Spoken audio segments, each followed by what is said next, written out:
Cool. I'm recording as well. All right. 3, 2, 1. Hello, everyone. Welcome back to another episode of the Winner Is You podcast. After a short hiatus into the PlayStation anniversary, we are back in our military slacks and on PlayStation again for the most part, I guess, ready to bring you a podcast on Hideo Kojima's Metal Gear Solid 3 Snake Eater. Alex, how are you doing today? Have you got your fill of snakes? Are you snaked up? It was a bad choice to play this game moving straight into the spoiler alert, everybody, to the new Indiana Jones game, because he famously does not like snakes. He doesn't. So, and we've just spent the last 20-ish hours noshing down on some, so I guess we're not in Indy's good books for the moment. Or maybe he is, and we are in his good books because we've eaten all the snakes. Well, yeah, there's no snake shed. No snake to worry about, mate. No snakes. Well, I mean, I don't know how many I actually ate. I think, no, there aren't. No, I think I ate, what did I eat most? Well, as I said to you, I'm pretty sure if you don't eat the food quickly enough and then you save your game and come back at a later date, your food goes rotten. Mm-hmm. So most of the time I wasn't really eating food. I was kind of eating noodles or calorie mate or whatever it was. Kept going rotten. I would like stock up on goat and then realize it was all moldy. Interesting things to talk about with that rotten food, but we'll talk about that later. Because otherwise, I am well. Good. I am well. Had my first experience of taking the kid to A&E over the weekend, so that was fun.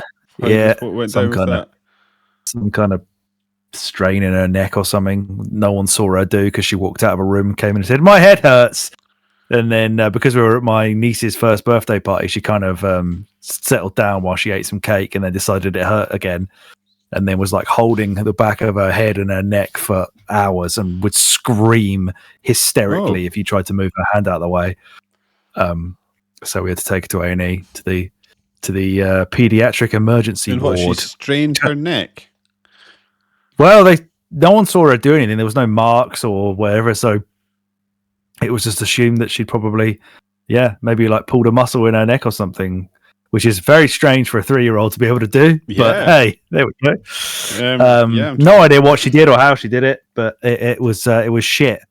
Once they gave her some kids like ibuprofen, she was fine by the time we walked out of the hospital, bouncing around, running around, playing with all the toys. It's just every time it wore off, she'd be like, again. So that was a fun Saturday night. The apple does not fall far from the loins of your tree, I guess. I mean, recently I've become very acutely aware of a creaking noise one of my knees makes every time I walk down the stairs at home, so that's pissing me off. I had a bit of a creaky knee, and depending on the day and the speed in which I move it, I've got a creaky neck. You're just like, I was hearing mine do that before work. Like, well, I was getting ready for this. I was just waiting for the call to start. I was moving around like, what is that noise? Oh, it's my neck. That's good. That's good. Do you ever hear it when you do like if you're doing a piss late at night and everything's really quiet? Do you ever hear like your knees and whatever you just sort of creaking around while you stood over there? I always find that's the most, like, when I most notice it is when it's a nice quiet evening, taking a piss, and I can just hear. It's just like, I'm swaying a little bit while I piss, and it's my knees making a noise. Which is why I now pee sitting down all the time. So there we go. I mean, like, if you are not peeing sitting down whenever you've got the opportunity, you're not living your life properly. That is a rule absolutely not. You should pee sitting down, and if you don't, then try it, and you'll never go back. It is far better. Yeah, quick tuck job, quick doom scroll. We're all happy, especially because the one and only time I've ever dropped a toilet in the phone while doing a stand-up piss. Toilet in the phone? What? The one and only time I've ever dropped a phone in the toilet while doing a stand-up piss was... Don't know. At your house in my house? Gurdon. Oh, yes. Excellent. I thought you were going to say like White Hart Lane or something. I was like, oh, that's bad. Just leave the phone. No, I don't stand up and piss there. Just leave it. God. No, it was at your house. It was your old house. I was just looking at my phone while doing a piss, dropped it in the toilet and pissed on it.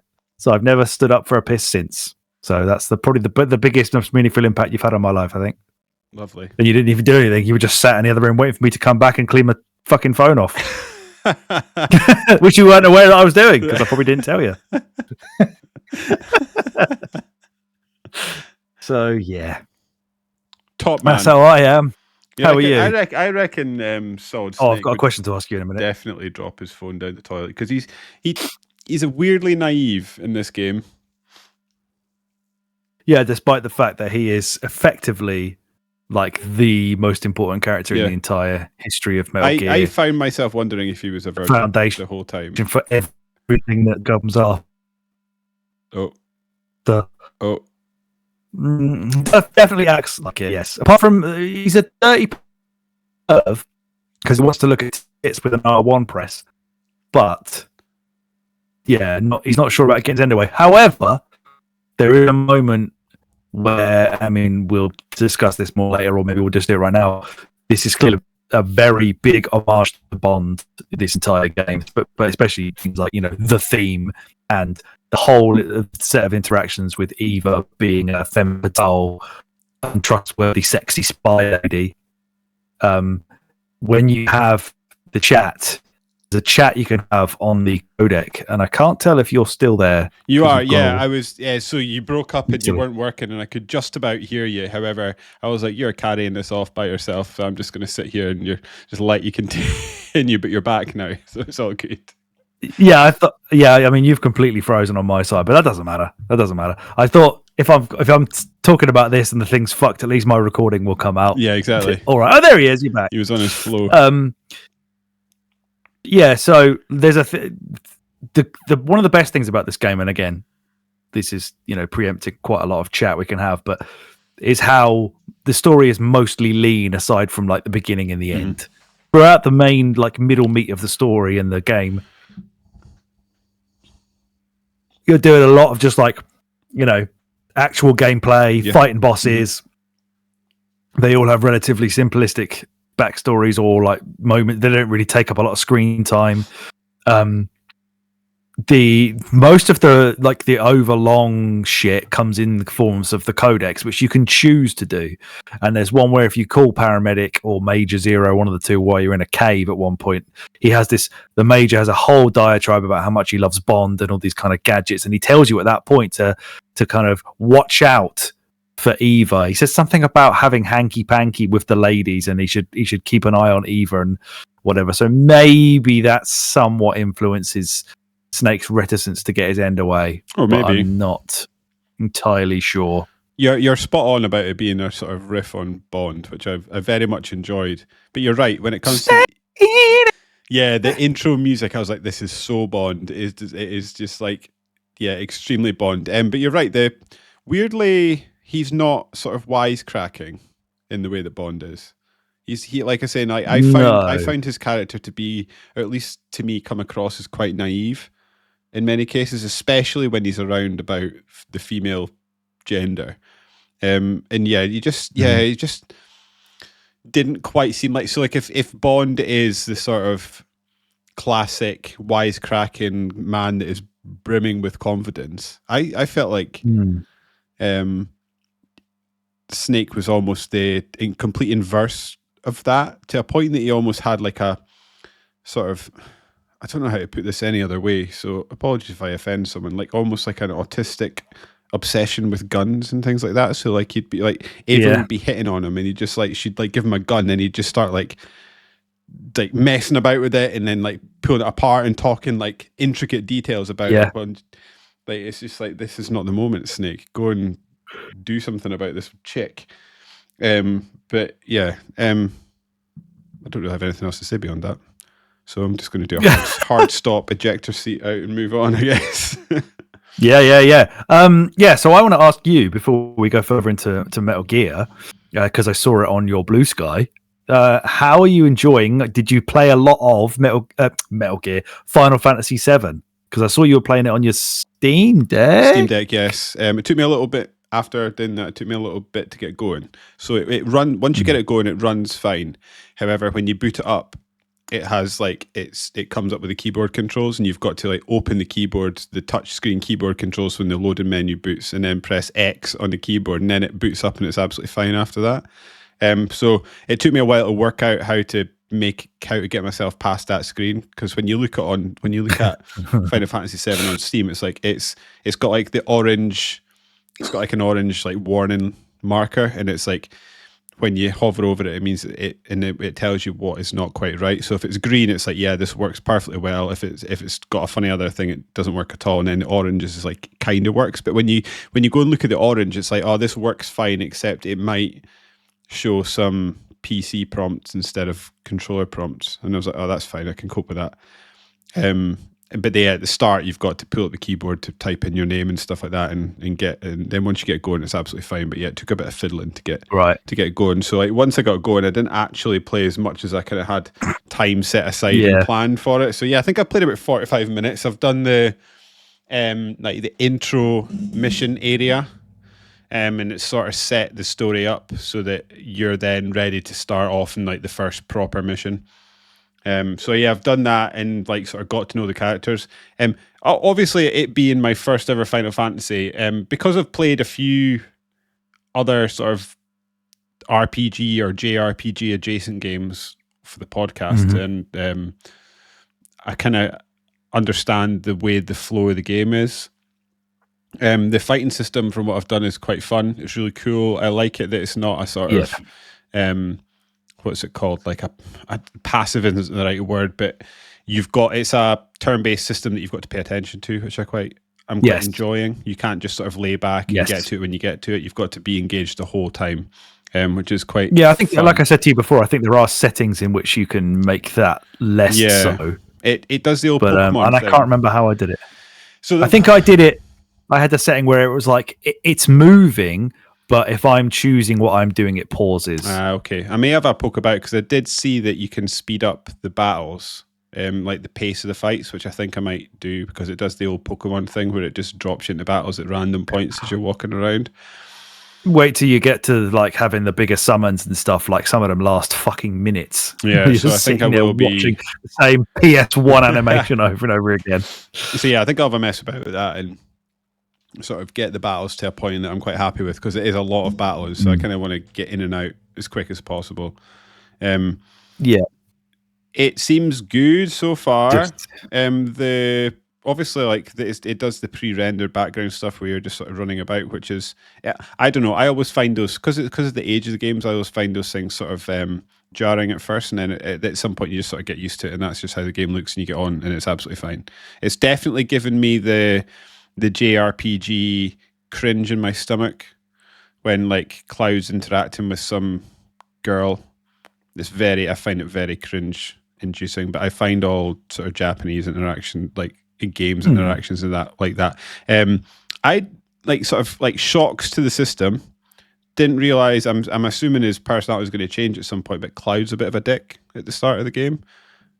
Most of the start of the game, he's just a mercenary, just wants paid, doesn't give a shit about anybody, just shut up. Did not realize that, because he's such an iconic character within the sort of Final Fantasy lore. Is that the right word? I just thought he was going to be some like amazing guy, and as soon as he started like being a bell end, I was like, oh, I was not quite ready for this. But yeah, I like it. The setting's cool. The sort of premise of the story is interesting. Definitely going to keep going with it for a little bit. And the Steam Deck music's amazing. You'll get used to that as well. Like it's so good. That soundtrack's one of the all-timers.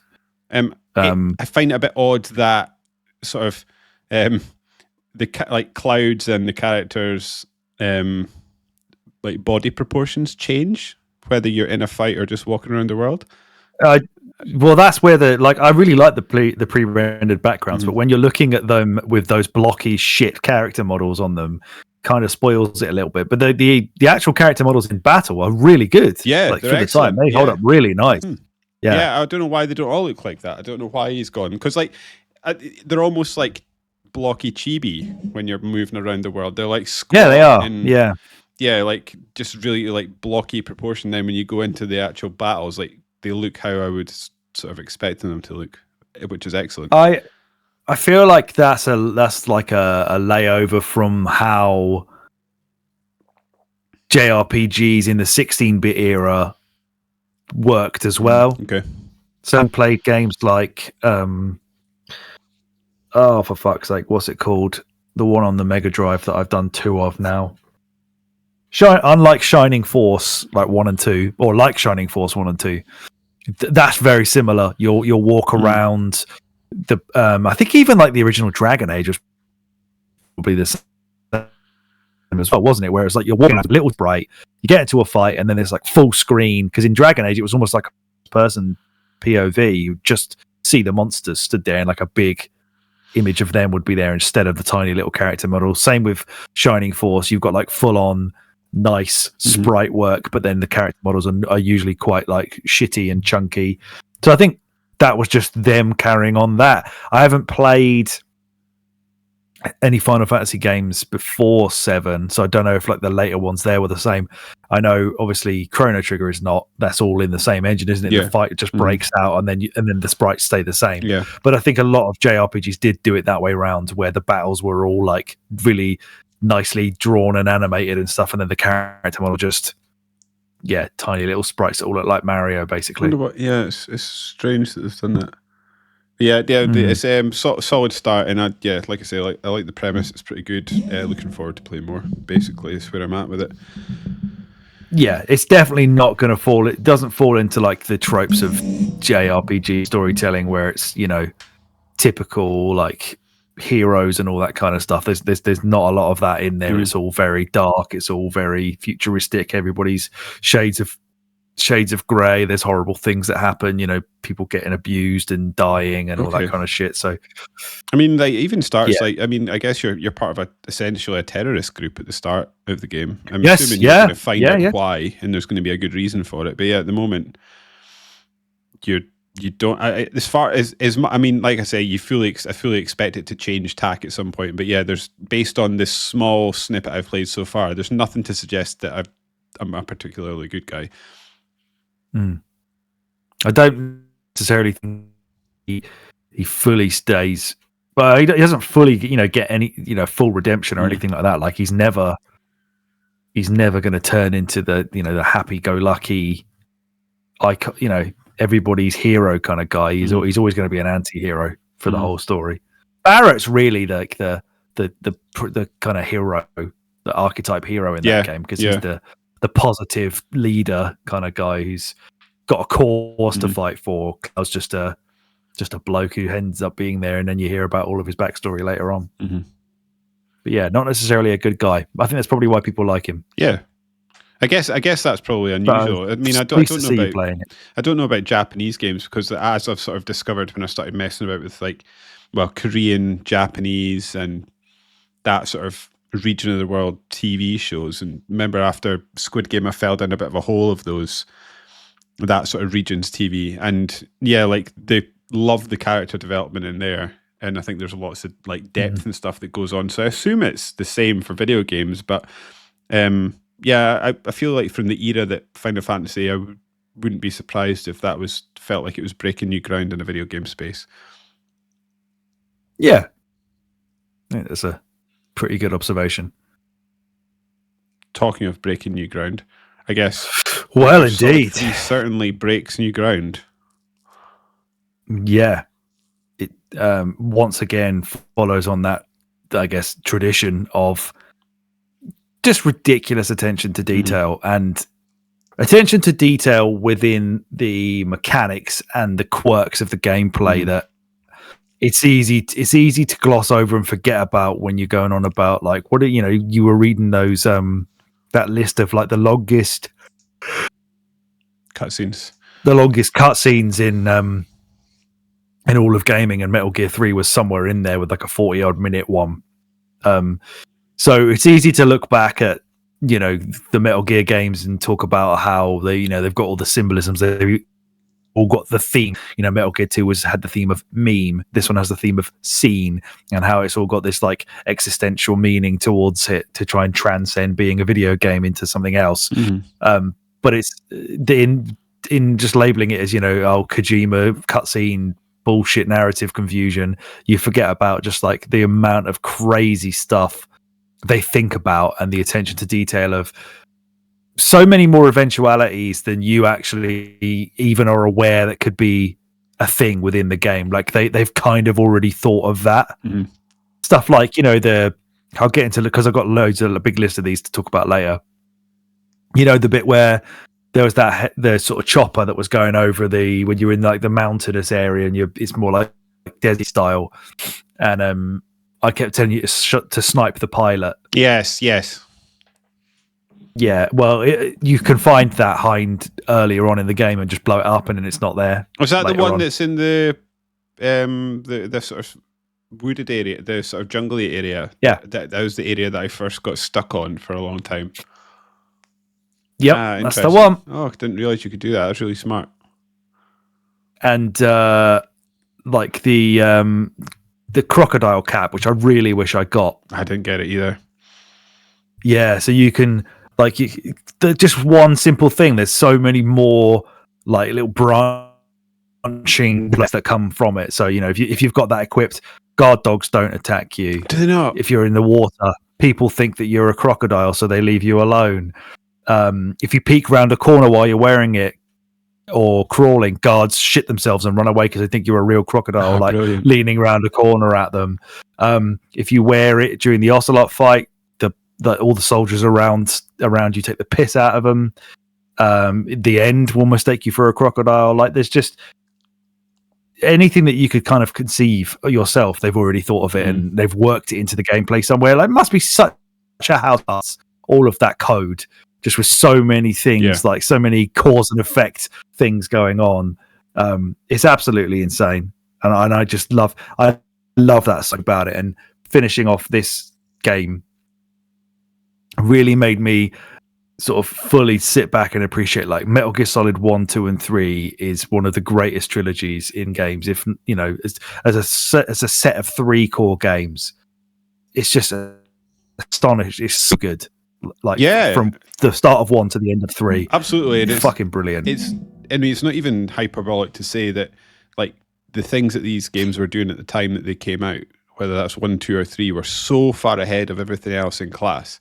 It redefined so much about what it meant to be within that genre, both what you would expect from a game, as we said before, and like I spent a lot of time over the last week thinking about the length of the cutscenes in the Kojima games, and it's like, is that a good thing or a bad thing? And I think ultimately I've come to the conclusion that it can be either or. I don't have to have a hard and fast rule decision for this, and like thinking like, are cutscenes good or bad? And I think, like, in the case of Metal Gear Solid 3, it is actually quite nice to sit back and listen to some exposition and some explanation about what you're doing, why you're doing it, listen to the interaction between the characters, and just see some of the layers be peeled back that's going on in the world. And also they give you the...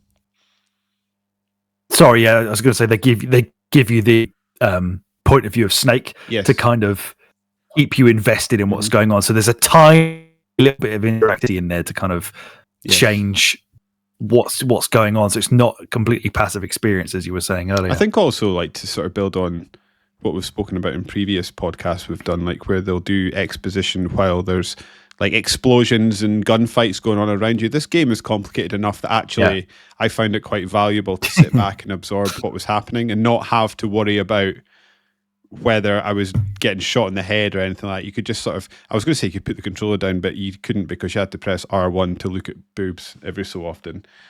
But other than that, you just had to, you could just sort of sit back and absorb and think about what's going on. And in this particular instance, not exclusive to all games, but certainly the Metal Gear Solid games, that's really valuable, just because there's so much going on, so many layers, and so much just stuff that you've got to try and sift through in your mind and keep track of. That it's valuable to be able to stop and take stock for a moment. I don't know if this is... Carry on. I get the fact that this one is a prequel maybe also makes it just felt like entirely coherent from start to finish. Like, you didn't necessarily need to have played the other two games.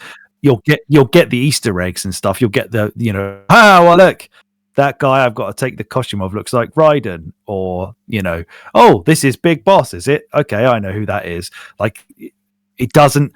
I think one of the things that I read about, I don't know if it was just a theory or not, but Kojima had said he wanted to be done with 2 after it had finished, and he wanted to hand it over to the younger people or whatever.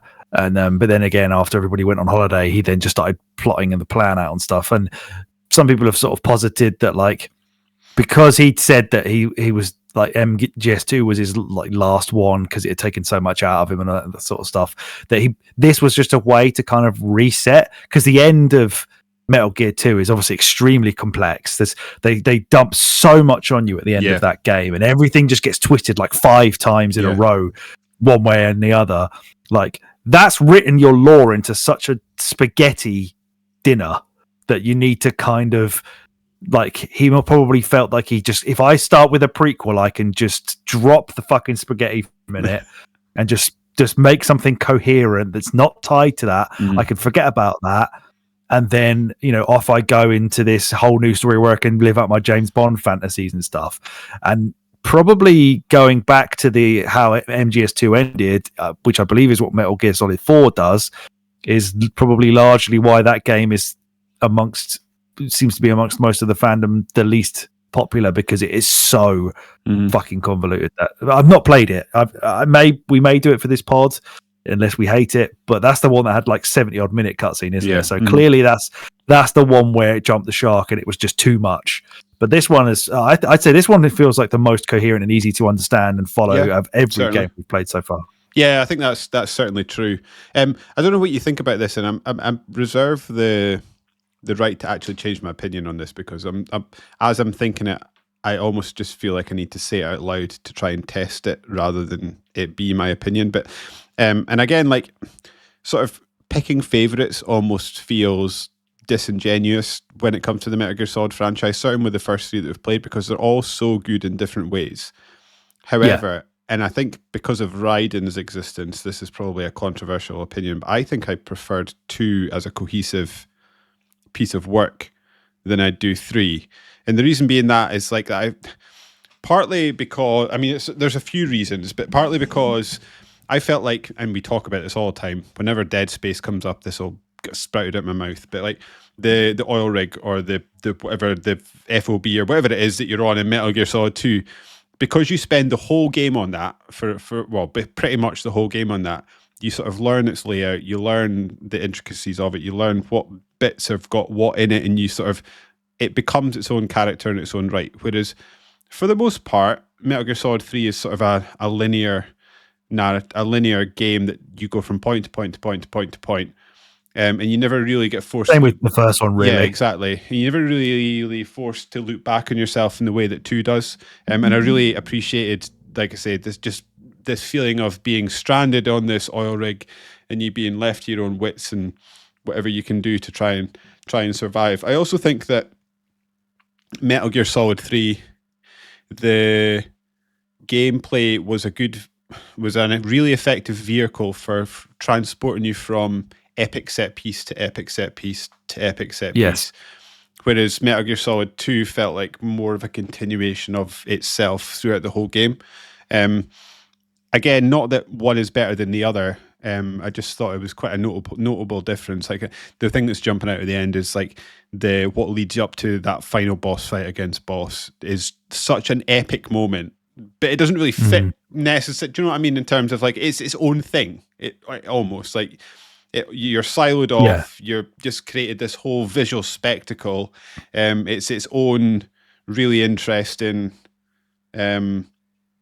sort of gameplay loop that you don't really do at any other time. Same with the end, and I mean, same with most of the boss fights, and that's probably true of most bosses within the Metal Gear franchise. I was just much more aware of it in this one, especially because it's sort of taken the visual spectacle to the next level over what 2 was. That's a bit of a garbled thing, but yeah, what do you think about that? Is there anything I've said that's not right, unfair? No, I think what you've said about 2's location, it certainly makes more sense as a location and how the game sort of plays out in that area, because this, very much like the first game, feels kind of like smallish linear sandboxy, as if that's even really a thing, stitched together. So slightly different bits, all just kind of patched one after another in a line. Whereas MGS2 is more of a circle that you're inside of, and you're just staying within that the whole way. Well, that's whether that feels then like the pacing is slower or that it's too repetitive to look at, is especially the more the repetitive aspect of it probably could be labeled at 2 legitimately, that it kind of all looks the same. Yeah. Whereas this one, we're in the era now of we're doing this effectively for its anniversary, so not that I think it would have. Hold on. Not that I think it would have. No, Alex, don't talk while you're typing, because it will come out on the edit and you'll sound fucking terrible. Okay, no. So I was going to say, not that this was going to be influenced by Resident Evil 4 because of the development overlapping, which is the case, because that actually Resident Evil 4 actually came out after it. But if you look at that as well, Resident Evil 4 compared to 2, 1, where they were again the circle that you're just in, you're just sticking inside that and you're going to the different areas of that. 4 was another one of these adventures where it feels like areas stitched together in a line, and you get to go and explore within those massive areas, but none of them really feel logically connected. That this game is not as ludicrous as Resi 4. It definitely makes more sense because most of it's like jungle or bases. I do feel like to an extent though, like I could almost break out Metal Gear Solid 3 into its own levels. So what you would get is you would be set in an area, you'd run around that area, and then you'd eventually do enough that you'd butt up against a cutscene, at which point you'd be, by the end of the cutscene, you'd be in a completely different area. So it was almost like level. Whereas in Metal Gear Solid 2, you'd go up a staircase, get a cutscene, and then by the end of the cutscene, you'd just still be at the top of that staircase, or you'd have a boss fight, which would be at the top of the staircase. The cutscenes in Metal Gear Solid 3 were much more hard full stops, sort of end of chapter, end of scene, move on to next one, in a way that certainly Metal Gear Solid 2 isn't. Metal Gear Solid 1 can be. They even put bosses at the end of all the levels, like they do in Mario. So I don't think that's wrong at all. For the most part, the bosses hit as well. I assume we're going to come to it, but the end, we are a fantastic boss fight, and I even enjoyed the big boss one right at the end as well. Big boss is you. Boss. Eventually. Bosses are great. Have you got in your notes, so in Metal Gear Solid 5, which is sort of the sequel to 3, right? Snake, or the big boss, who you play, right? So you play the same character in 3 and 5. He's got a fake arm in 5. I kept expecting him to lose his arm at some point, especially because boss snaps his arm right at the beginning of 3. I was like, oh, something's going to happen to this arm. And he just sort of fixes it and then moves on with his life, and he still got 2 arms at the end of the game. Don't you start 5 in a hospital of some sort? You do. Maybe that's what it is. Are they doing his arm there? I don't know. Oh, I mean, it's a spoiler. I do feel like I want to play 5 again now. It's a spoiler for 5, so maybe I shouldn't say it. But now I've said you play Big Boss. You don't actually do. You play as a clone of Big Boss. Oh. Who's had face work done. Them and their them and their goddamn clones. Yeah. Oh, I know that I've seen some spoilers for people who return in that game. Oh, really? That I haven't got. Yeah, I'm pretty sure Volgin's in 5. Is he? Excellent. Yeah. After he sort of set a blaze at the end of the fight, I'm pretty sure they just kind of bring him back a few years later, or whether they actually bring him back or not, I don't know. I wonder whether it's a clone. Who knows? Well, I wonder what Quiet is up to while we're running about in Metal Gear Solid 3. Cutting her clothes to a tiny, tiny slither of fabric. So she can breathe. Ridiculous. Because she's a spider. Yeah. Her skin. Yeah. Hey, you were a spider. Did you get the spider armor in this one? Was that what you kept wearing? Or was it something else? Yeah, and it's such a cool idea. It just drove me around the bend trying to use it. Yeah. But I think I was using it wrong. I think I'm meant to let my hunger drop because it starts doing weird shit. Did you get? Did you get the Patriot? Keeps making your stomach rumble. No. So I think I got that when I killed Volgan. And but you kept doing the non-lethal, so I was very impressed by that. So to do that, you just drain their stamina? Yeah, you just use until that zero? The sleeping dart and melee the whole time. Right. I think you can kind of, if you hit melee when they meleeing you, is that how you kind of parry, for want of a better word? Is that how it works, right? Because I've seen people in the Volgin fight for sure, when he's tried to punch, they've punched at the same time and done some kind of judo throw. You can also put the Raiden disguise on in that fight, and he's like, "What the fuck?" and then he gets really annoyed, like, "You'll pay for what you did to my bum boy." And then he comes at you, not comes at you the way that he did for Rykov, of course. I do just love that character. A relentless electric bummer. Yeah, the Patriot outfit was actually a real help in the section after where you're running about on the bike, because it stops the enemies, because you're in the Patriot outfit. Everybody's like, "Oh, I can't shoot you," so they don't shoot. What does that mean? What does that mean? Are you dressed like a Russian, or are you dressed like one of the Patriots? Bright orange boiler suit with a bit of an American flag on it, I think. Well, okay, so that kind of because obviously the Patriots is a thing in this game. So I thought you were saying maybe I don't know, like one of them, but we don't know what they look like. So it's deliberately maybe they do dress like that. Yeah, maybe. But yeah, so like they all hesitate when they come out and don't shoot at you right away, so you get time to shoot at them, which is great. That is pretty cool. But you selected. Yeah, did you select I like MGS2? Is that what you selected? Yes. Right, okay. So you had like a Raiden mask at the start. Is that all you get, is a Raiden mask? I think if you select like I like MGS3, you get all the bonus costumes, which is why I had really different costumes to you. And I kept saying, I've got loads of these and you haven't got any of them. It's because they're all the unlockable ones from later. Right, okay. I think.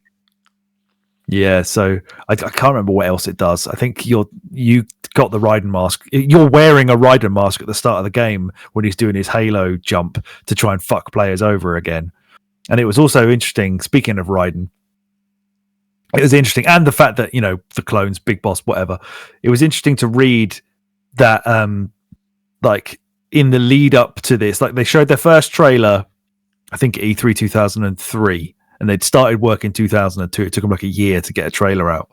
And the reason for that was mostly because they were absolutely stretching the PS2 to within an inch of its life. And I was actually unaware, I did used to own the original PS2 game, but I didn't really play it for very long, and I think I sold it for a bit of money when I was poor at some point.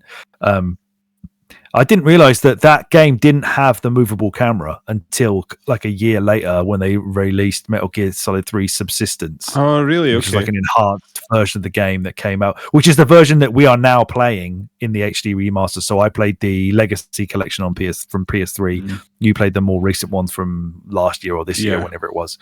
That we're playing the Subsistence version because that had the movable camera. But the original game, when you clicked in the right analog stick, maybe by accident, sometimes it kind of flipped the camera in a weird way that you couldn't move it anymore. Yeah. That's the camera from the original way that this game was. And it's interesting to see Metacritic score is higher for Subsistence than it is for 3. Yeah, I get that. Yeah, I would find it quite restricting. It's one thing that worries me about 4. Is I think the cameras, the sort of hour I spent with that game, I found the camera quite restrictive. Okay. But yeah, the point I was initially trying to make before I went off on that tangent is the Metal Gear Solid 2 experience and the lead up to this. The first trailer that they showed from this, it was made clear that it was a prequel and that you were playing this character. People were asking Kojima in like magazine interviews and stuff like, is that Big Boss? Is that who we're playing as? And he kept like batting them away or being really vague and sort of being like, I don't know. Might be.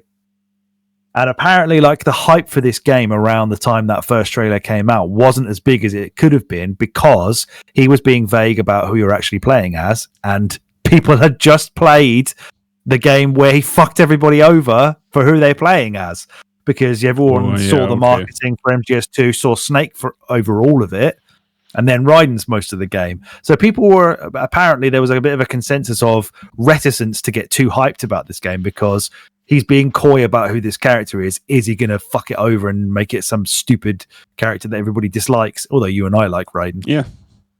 But is that going to happen again? So people were kind of cool on it until the next E3 in 2004, where they had like a proper story trailer, and people then sort of realized that it wasn't going to be the sort of bait and switch the way that the previous game was. He likes to do that, doesn't he? Even again, I don't remember the market in particular for 4, but the 5 one, he was almost trying to trick people into thinking it wasn't even a Metal Gear Solid game. Yeah. You had like interviews being, and I need to go and hunt them down, but like interviews of the man with always bandaged up face. And they sort of gave it a code name rather than calling it Metal Gear Solid 5. I can't remember what it was, but yeah. Yeah. Everyone was like, this is a Metal Gear Solid game, and he was just not saying it. Yeah, I kind of respect that. Yeah, now he's done it a few times. His cards close to his chest. I get it. And actually, I'm glad he stuck to his guns in 3, to be honest, and just sort of did his own thing. And I like that he sort of makes fun of Raiden as well throughout 3. Yeah, when you put the mask on, when you look like him as you're disguised as that guy, like Major Zero says that you're irritating him or something, doesn't he? He's like, you're irritating me already, looking like that. Yeah, that's quite funny, like self-aware nods. I also respect that Kojima, for the first 3 games specifically, well, probably for all of them actually, he does do the sort of Zelda thing of like has a new vision and a new idea that he wants to try, and that idea basically like encompasses all of the decision making around the game. Because there's some quotes. There's a brilliant quote that he made talking to GameSpy before the game had come out, where he does a sick burn. He says, if I'd wanted to release Metal Gear Solid 3 within a year of releasing Metal Gear Solid 2, the easiest way of doing that would be to pick up where Metal Gear Solid 2 ended, using the same engine, the same game system, even the same characters. I guess Electronic Arts and many other companies do this, but if I did that, it would be no fun at all, which is a lovely little burn of the annualizing of game releases that EA have now made their entire MO. I did like that very much that he did that.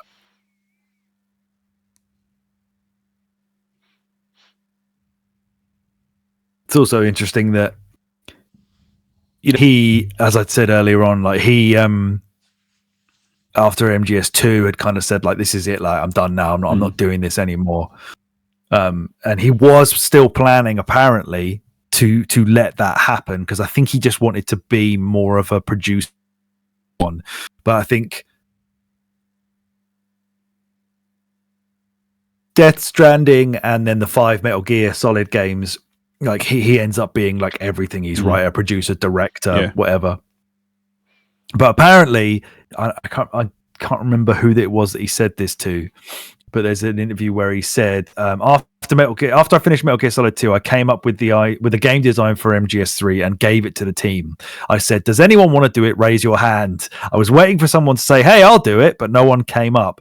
I was getting very irritated, but given the drastic change in game system with the jungle, I thought it was very risky to have someone else do it when we were changing things, so I guess I have to do it myself.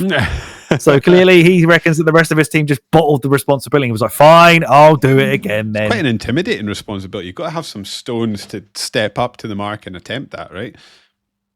I would suggest so. You've got to at least have some massive creativity to not flop it and make it just like a bog standard action stealth game. You've got to, whereas obviously it's not just him. People kind of like, they attribute any Metal Gear to Kojima, and that's clearly not true. There's a whole heap of very talented people who worked on these games, and he was big in the making of 2 of like, oh, we've got all these young guys, I'm going to teach them how to do all this stuff the way that I do it for future generations, and that became almost like an allegory within the game itself as well. So, yeah, to kind of take that mantle on, and would you be aping Kojima? I guess if Konami ever do another one, they probably would end up doing that. It's very interesting to see how they're going to handle this Delta remaster remake, because from what I've heard people say, like, it's a lot of it is seemingly like a very faithful shot for shot almost remake with just a graphics sheen and probably a bit tighter controls on it. I mean, I feel like maybe after now they're too scared. To be fair, after Metal Gear Solid Survive, I think that's almost what they have to do. Is to just make a good, competent emulation of a game that they've already done, and then after you can establish a precedent of being able to make a game that isn't going to shit itself like the previous one did, then you can go on and take some risks. It's kind of what the old Gears of War thing did, and Halo did to an extent. Come out and make an extremely safe game, and then start taking some risks once you've sort of got the team embedded and got their feet under the table, and sort of they understand what it is to mess around with that IP. Yeah, I guess I think that's what this Metal Gear Solid sort of remake needs to be. It just needs to be a competent, well-made version of that game, and then we can go from. Silent Hill 2's kind of seen Konami do that already this year, hasn't it? Where they've got a new team, new developers, new designers, and they've kind of played not entirely safe, because they it was quite a big overhaul of it, but largely didn't fuck with what it was. They've also to keep everybody happy. We've also got the blueprint for that sort of model as well. It's been made by Resident Evil, hasn't it? So you can go away and remake your old games. That's the people that have got the nostalgia bug. They can get that hit. You can make sort of the definitive modern version of that game, so that people that are interested in the series can go back and sort of get what they need from it. And then you can sort of have another sort of skew going off the side where you can start making your new stuff, and maybe if it's successful, that's what we'll start to see.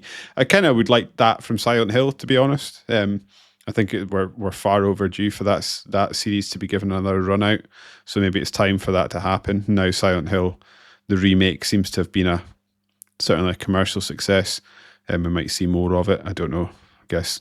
And funnily enough, the way that Resident Evil split itself between remakes and the modern stuff, the modern stuff was based off of, or heavily inspired by PT, which was, of course, the direction they were planning to take Silent Hill in, but then never actually went ahead with.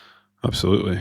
So yeah, I'm with you on that. I'm interested to see what happens with this remake. I think a friend of the show, KDB, says it's his favorite Metal Gear. So even for his sake, hopefully they do it justice. Yeah, because it's as you say, it's got a crazy legacy to live up to, and like I said earlier on, like the way that this game pushed the PS2 to within an inch of its life, they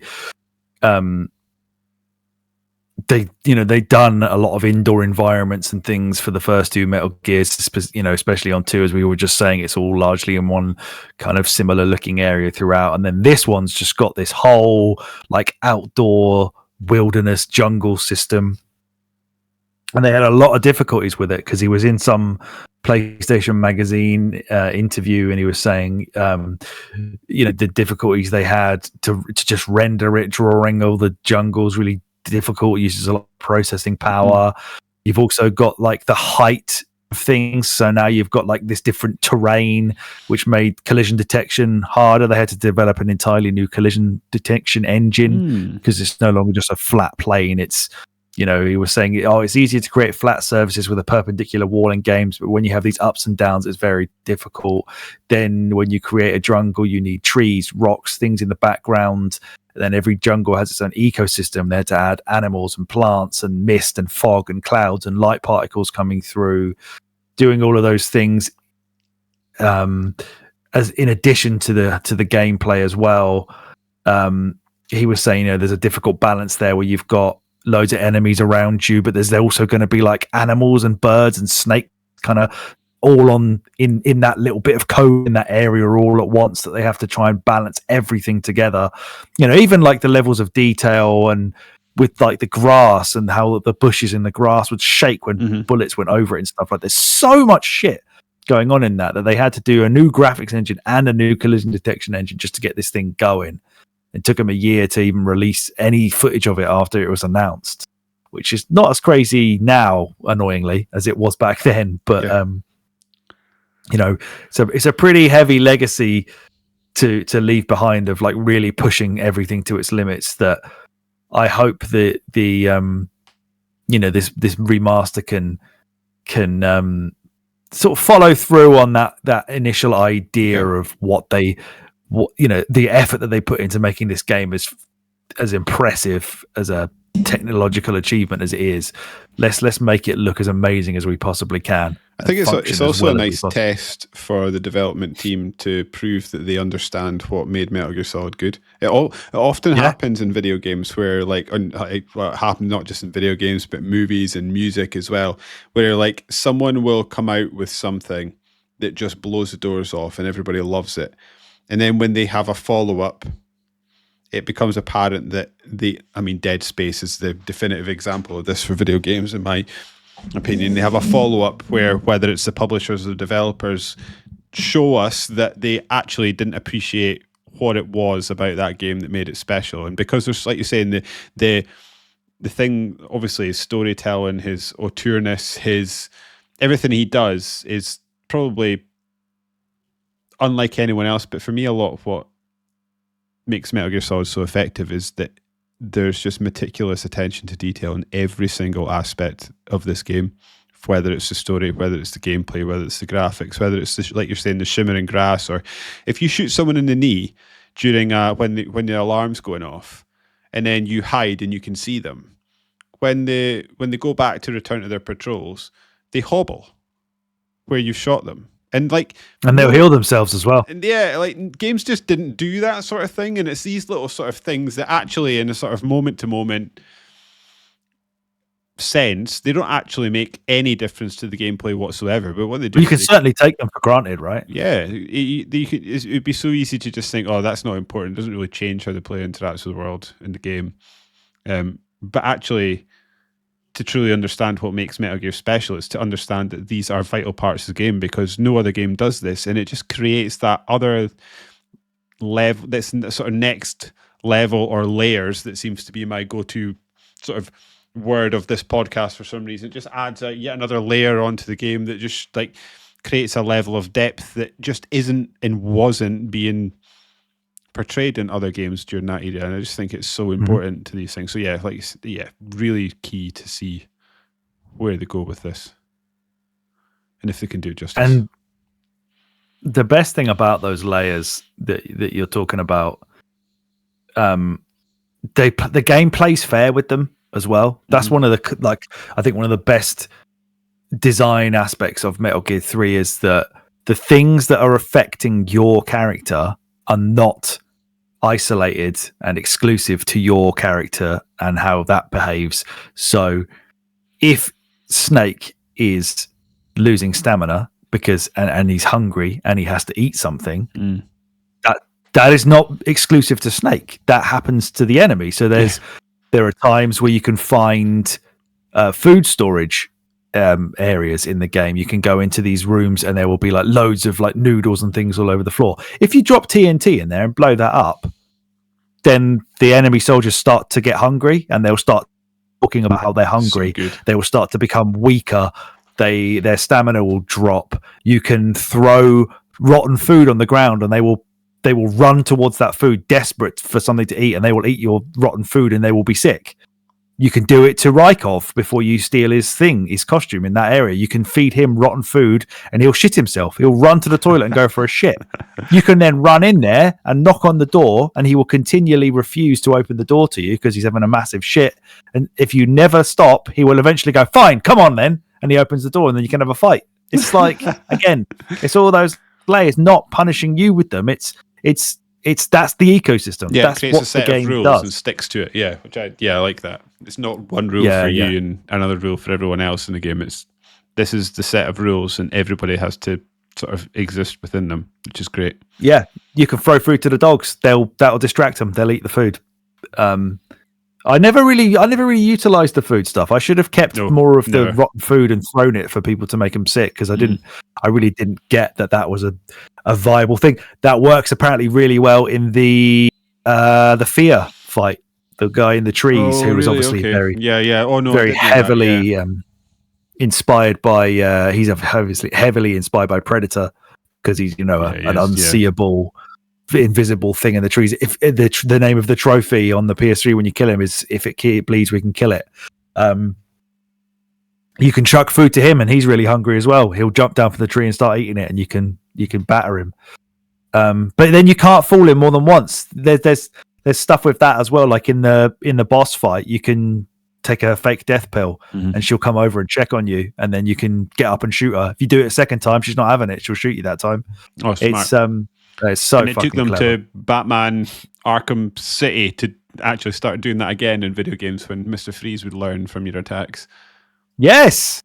Yeah, but then that was that was sort of contained, wasn't it, in an entirely scripted fight throughout the entirety of the game. Yeah, exactly. Even what it actually wanted more detail in it as well. Like apparently it was originally intended, and I don't know. I want to know what you think about this. It was originally intended that Snake and the various Russian aligned characters would have spoke Russian, fluent Russian in the game. I don't know who Akio Otsuka is. I'm assuming that's one of the voice actors from the Japanese dub. Let me just do a quick Google search and see if I can find out who that was.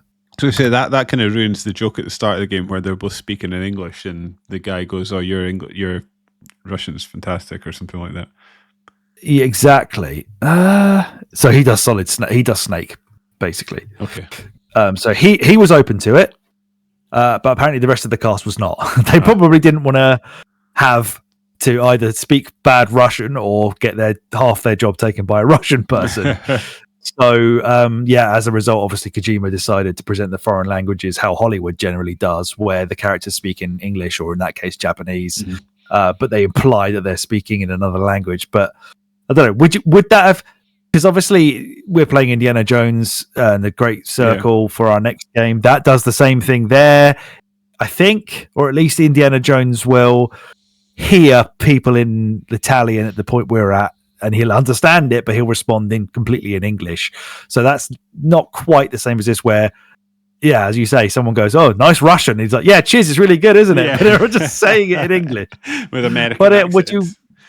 Well, say you've got that option for the sequel. What would you set as the option? Would you have Snake speaking Russian to the Russians? Probably. Yeah, I quite like that idea. Yeah. I like that as an immersion. Yeah, I think that's a great idea. Because you're right, it just adds another level of detail into the sort of creation of the world in which you're existing. And it makes sense that Snake would speak Russian to Russians and be able to do that given his particular sort of job and remit.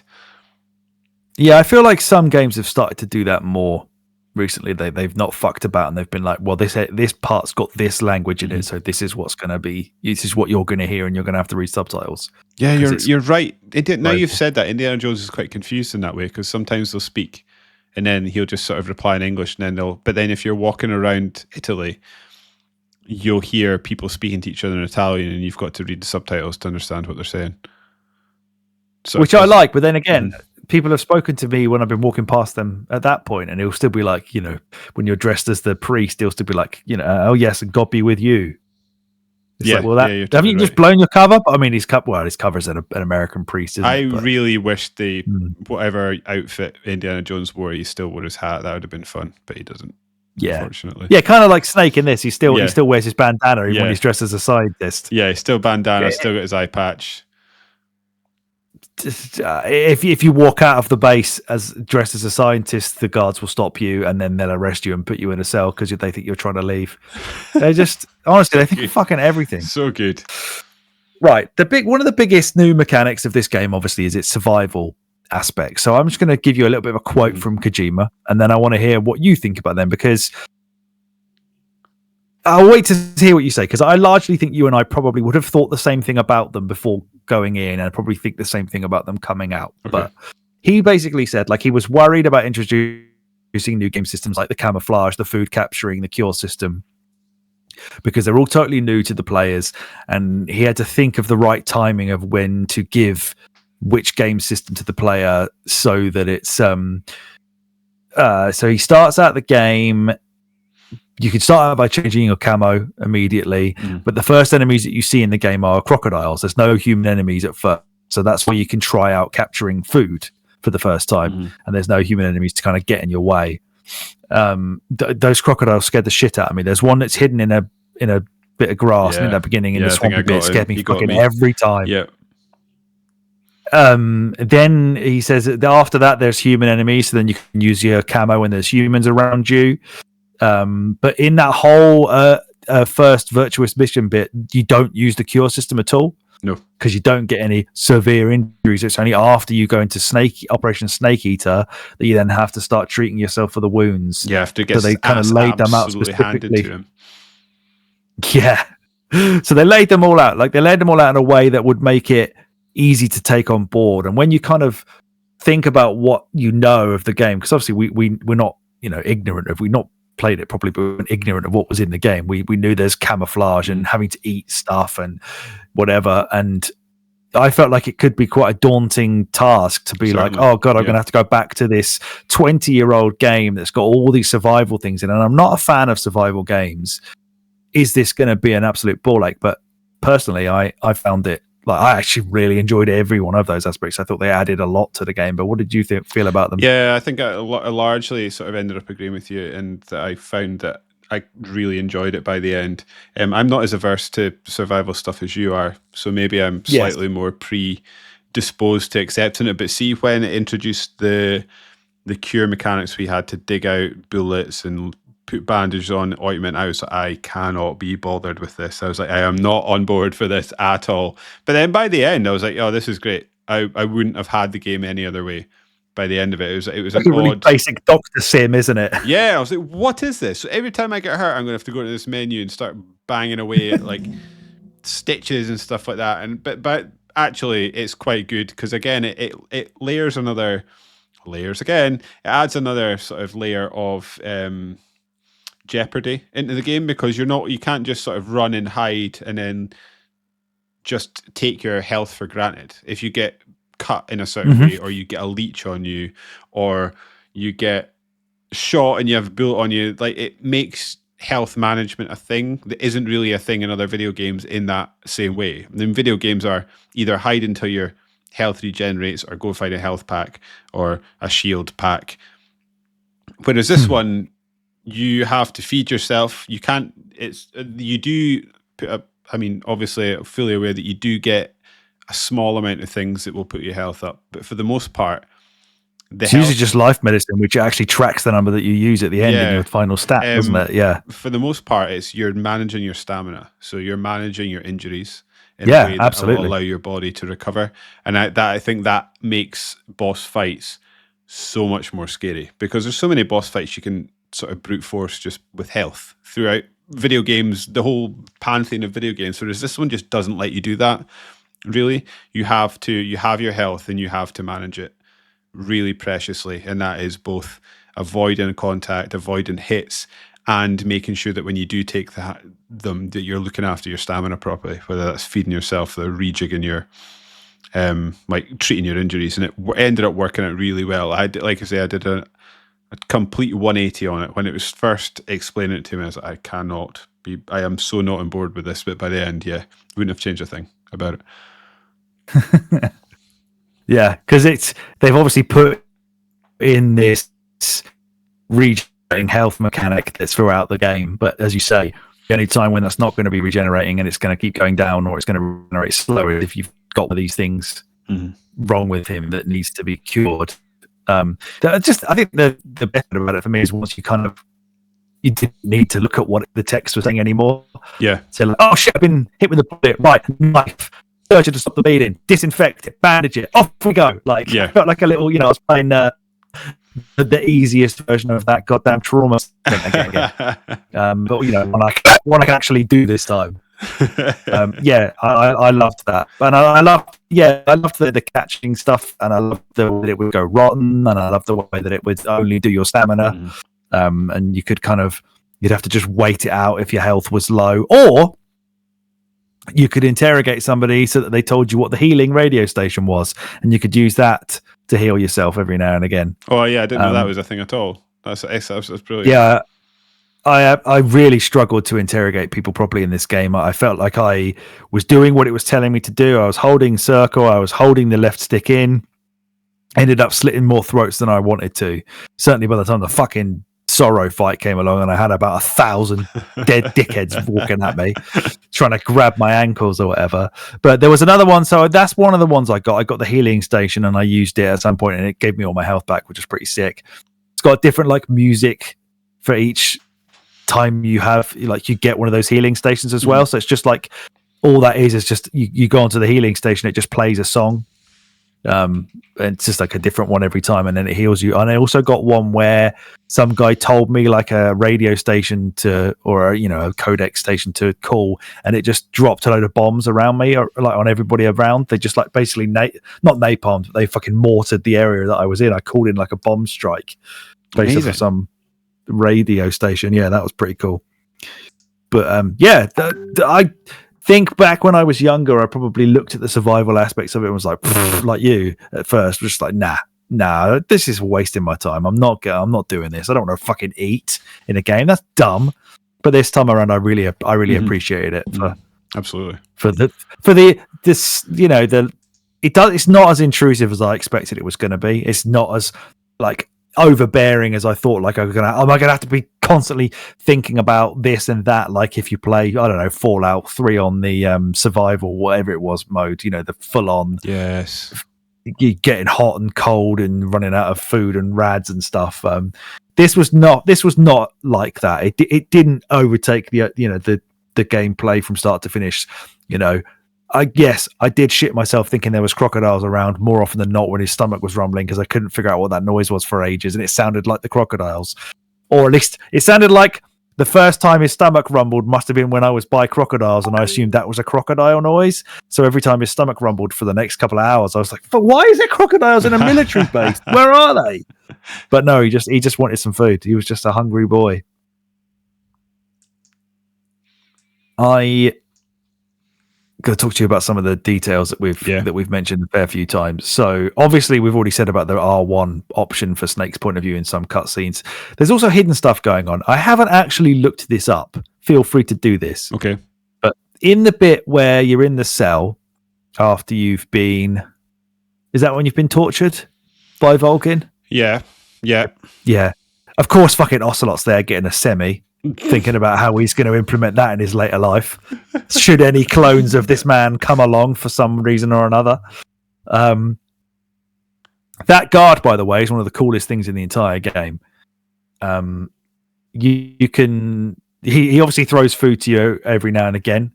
He keeps walking past, doesn't he? And he'll chuck some food in. So I accidentally did that bit a bit arse over elbow. So I don't understand how you get out of that unless you've done the R1 button in the cutscene previously and seen the Sorrow holding that's up. Exactly what I did. Up the door. As soon as I woke up in there, I was like, calling that guy. And then it just unlocked the door instantly, and they just started shooting me. So I was like, okay, we're going now. So I just had to run out and punch the guy's face in. So I didn't really get to interact with that section at all, unfortunately. Yeah, so I don't know if you fancy looking this up while I talk, go for it. But I want to know if that's the only way out of there, because I don't know how else you would have done that. However, the cell guard, so because you did it so quickly, you probably missed him having apparently the biggest shit of his life. He has this hilarious scene where he talks about how he's really desperate for his shit, and I'm pretty sure the guy in Metal Gear 1 does the same. But some of the dialogue he was coming out with when he was taking this shit was ridiculous. So he was saying stuff like, it's coming out, still going, wow, that's a record, will this even flush? Like, he was saying ridiculous shit. But yeah, if you stay in there for ages, because I forgot that I'd read that codec thing, and I had it in the back of my mind, but I didn't realize it was going to unlock the doors. I didn't know what I thought it was going to do. So I'm trying to do the Metal Gear 1 thing of like, right, I'm going to go hide under the bed. This guy's going to have to come in. He doesn't come in. But every now and again, he chucks you food. If you keep that food and you let it go rotten and throw it back out to him, he will then, of course, again, need to go for a shit. But if you keep chucking it out, he'll like pick it up Every time he comes back, gives you food, you chuck it out there again. I think if you do it like 3 or 4 times, it actually plays a cutscene where you become friends. And he starts talking to Snake, and Snake says something like, "Oh, this must be rough." And the guy's like, "Yeah, but not as rough as it is for you, mate." He's like, "Hey, I snuck some stuff out for you from your stuff before they put you in here. I'll give this to you." Hands over a pack of cigarettes to you. If you've unlocked the cigarette pack that is actually the spray that knocks people out, you can knock the guard out by smoking the cigarettes he's just given you in his face and knocking them out. Obviously that's very Bond as well, having like a gadget cigarette. That's proper like fucking 007. Well, that means there's 4, so I had to look this up. Apparently there's 3 ways that you can escape. Okay. So you can call the frequency, as we discussed. You can fake your death with the old pill. How? The pill! Yeah. Why didn't I even try that? There's me lying on the floor like, I need the ketchup to pretend I'm dead. I've got a fucking death pill. What an idiot. And then apparently, if you're in the cure menu and you spin Snake in circles, it makes him sick. So if you make yourself throw up, the guard, who's called Johnny, apparently, will then open the cell to check on you. And you can get out that way as well. Okay. And there's the other way, the cigarette way. Does that allow you to get out as well? Yeah, the cigarette way, yeah. And I guess you could also probably make yourself unwell by eating the rotten food too. You could literally make yourself sick. Yeah. That's fucking great. Yeah. What a cool... See, there's so many mechanics that are like underplaying that. That's so cool. So good. What else have I got here? So there's a really big one I'm going to leave till like right at the end. Okay. So, I've told you about Rykov. You can give him rotten food. You've just mentioned spinning Snake around makes him puke. Do you know where there's bats in certain parts in the caves and things? If you use your sonar, they fuck off back to where they were originally going. Right, okay. Because that makes sense, because that's how they see. If you're in that cave, when you're in the cave and it goes, it's all dark and you can't see anything. And I love the fact that you have to use a cigar to see through that, like, because I ain't using that cigar any other point. And just having to like walk through a cave, like smoking a cigar, just felt so cool. If you don't bother using that and you just put the controller down and sit around waiting, his eyes will actually adjust to the darkness in real time. And then I wonder if that's because I got lost in there. I wonder if that's what happened to me, because I just couldn't find my way around and I was running about there for ages. And eventually I was just like, oh, there's an alleyway I didn't see. It would have been. It would have been that. Yeah. What else we got? So yes, we've got the stomach rumbling done. I told you about the hind that you can destroy. You actually told me about when Snake has lost his eye. If you go in first person view outside of that, then it kind of has a little black spot in the corner. I can't believe I didn't notice. That's so good. The Shagohod, before you have the Shagohod fight. Do we know why it's called the Shagohod?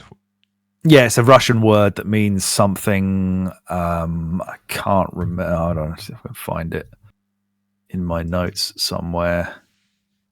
It's going to take me a while to find it, but it's a Russian word that means something anyway. Something horrible. If you kill all the engineers in the Shagohod area before you blow up all the generators, it loses some of the health for the boss fight that you have with it later. Which I did. I killed everybody in that room because I was just wanted easy times. I fucking iced every single one. In the Shagohod room. Excellent. Yeah, when you're like sneaking about. Yeah, I killed all the guards, killed all the engineers. I then got confused by that because when I started the Shagohod fight, I was pumping it with RPG at the beginning, and he had some of his health had gone, so I assumed I'd hit him at some point in the magic spot with an RPG, even though the guy's like, oh, you're just wasting your ammo and it's not doing any more damage anytime I shoot him after that. I was like, but I've taken health off of him, so I obviously did do this right. So for ages I wasn't trying to shoot the wheels. I was thinking, well, I've obviously found his weak spot somehow, but I hadn't. I just killed all the engineers and it had lost some health before it had even started. The same way the fight with the end would, if you don't kill him in there when he's in his wheelchair across the water, if you only injure him, he'll lose some health in that fight as well. Excellent. I found it very funny that you can destroy the helicopter. I just love that. I didn't realize that at all. That is such a good little nod. Yeah, it changes to those. I love those fucking little weird floating platforms everyone's kind of standing on. It doesn't feel very 60s. They didn't feel 60s. They were strange. They had a bit of a Star Wars feel about them. Yeah, totally. They were oddly underused, I thought. Like, for this such a like memorable, specifically designed thing, there's the bit where they chase you while you're on the back of the truck, on your side of the motorbike. But then, other than that, the only other time I can remember using them is for one tiny little sneaking scene when you're sneaking through the water and they're above your head. Yeah, I can't remember them being used in any other part of the game. Really odd. If you blow up the hind, that's replaced by those platforms. There's dudes on that instead of that flying about. Speaking of the Shagahod, I fucked up the bridge sniping thing where you got to snipe the charges. Oh, did you? Okay, how did you mess that up? Did you just shoot too soon? Too late. Too late. Okay. Well, I shot like the first one, and then it kind of made part of the bridge hang down, and it was like swinging in front of the charge at the back. I did him in sort of a shitty order, and I just couldn't get the shot in. This isn't really like an attention to detail thing, but I found it very funny that Eva just went, "You suck," and then the game ended. That was an excellent piece of dialogue. And the trophy on PS3 after I defeated the Shagahod was the name of it was Shagadelic, which was fucking terrible. Oh dear, made me laugh. Yeah, it must have been around about Austin Powers. When was Austin? Well, this was the remake. This is a trophy on PS3, wasn't it? So probably they had no excuse. Austin Powers. What, early 2000s? I would have said 90s. I'd say the first one, I guess, was like 98. Yeah, 99. What, the first Austin Powers? Yeah. Test me. Yeah, you're probably right, because they're older than I thought, because I remember watching Austin Powers 2 when I was at secondary school, so that would have been in the early 2000s, but Austin Powers first one was 97. Oh, one off. 2 was 99, and 3 with Beyonce was 2002. Yep. Yeah. I don't know if I would like those anymore. I loved them when I was younger. Not sure. I would need to go back. I'm not sure. Yeah. Feels like the first one might have been enough of a clever kind of parody for it to work. I think the second one's kind of they got a bit hyped on their own hype. Yeah. Actually, the third one. Yeah, certainly. Yeah, the third one just wasn't that great, unfortunately. I remember thinking that even at the time. I don't think I've ever seen it. Probably because The Spy Who Shagged Me. No, wait. What was the name of the third one? Goldmember. Goldmember. Was it? Yeah, that just felt like such a dumb. I think the second one with its fat bastard kind of like Shagged Me, International Man of Mystery. Yeah. The fat bastard stuff in the second one kind of made me think this has stopped being a clever satire and it's just kind of a bit silly now. Because it became like that version of a meme back then, didn't it? All the kids were just saying, "Get in my belly" all the time, and it just wasn't funny. Yeah. I ate a baby. Exactly. Mike Myers may well have Scottish heritage. I know he does, but his Scottish accent just terrible. His heritage does not allow him to do a Scottish accent as much as he has. It's like all the Americans running about telling us they're Italian and Irish. It's absolutely not. I'm more Irish than you are, you bell ends. Yeah, exactly. Ocelot, right? The Russian man himself. His fight endings. There's 4 endings to that duel that you have on the plane with him. Meowing like a cat, man. Yeah. Anyway. Yeah, as I said to you, it's kind of made his later incarnation suddenly less cool than I thought he was. I don't like his character in this game at all. He's probably the worst character in it. But yeah, there's 4 endings to that. You know, when he's like tells you to pick which one of the 2 guns he thinks is going to work. Oh, is that right? Okay, I assumed it was just going to do the same thing no matter what. Yeah, so you obviously have to pick which one you think the bullet's in. I think you and I both picked the one that the bullet was in. Yeah. And is it always the same place? Do you know that? I'm not sure about. Maybe. Well, it was for me and you. Yeah, okay. We both picked the left gun, and it was the left gun, which is it's so stupid that it's like it's signified in the game by the same sort of box that you pick up any other thing. Yeah, let's just put it as a gun. It's an odd bit of like gameplay as well. Like in a massively long cutscene, it's like you just got to walk forward for like half a second. Back. Just you almost don't even realize what you're doing. Yeah, I don't think I fully realized what I was actually trying to do while I was walking. Yeah. So you can not pull the trigger, and he'll ask you why at the end. He said, because that, I think that indicates you've got the gun with the bullet in, and he says, why didn't you pull the trigger? And then he leaves. He always leaves. You can shoot next to him, I think. So if you like aim to his side, he will like Snake will shoot, like purposely shoot alongside him. I think that's the one I did because I kind of fucked it up. If you try and actually shoot him, I got him right in the head. Blank. It was a blank. Yeah, that's what I got. Yeah. So obviously he never intended to kill you in that moment, or he can shoot you, and it's a blank, and then they just kind of have like a nice little see you later, and off they go, jumping away, or he jumps into the water, jumps off. Yeah, I think that's all the sort of attention to detail bits I'd picked up on. Don't know if there's any more you can remember. Not off the top of my head. No, I don't think so. There's obviously the endless ladder is very odd. That's not attention to detail. Yeah, that's very funny. Just play the song. I'd heard so much about that. Yeah, I'd heard so much about that sequence. You know, again, that's another thing that's been memed endlessly. That I thought that was going to go on way longer than it actually did. I was surprised that it didn't feel as long as I thought it was going to. I didn't know that was coming. And my first. Did you not? No, and my first go-to was like, I'm sure there's like ridiculous. Basically, every Souls game I've ever played, there's ridiculous fucking ladder. Yeah, they're clearly influenced by that. Because that's where I've seen it memed. Like in any game that's got like a long ladder, you'll end up seeing someone play the Snake Eater theme over the top of that footage. Right, okay, yeah, okay. I've probably seen it. It just makes sense now. Yeah. It's obviously got loads of influences in it as well. We've already said Bond. Bond's a very obvious one. Apocalypse Now, obviously. Yes. You're taking out a defector. It's in the jungle. There's all the emotional stuff. There's a line, I think, in Apocalypse Now where Marlon Brando's character is dying, and he says the horror as he's dying, which is supposed to be the influence for the Cobra unit saying their like code name when their micro bombs are all going off at the end. I'll explain more about those micro bombs in a minute.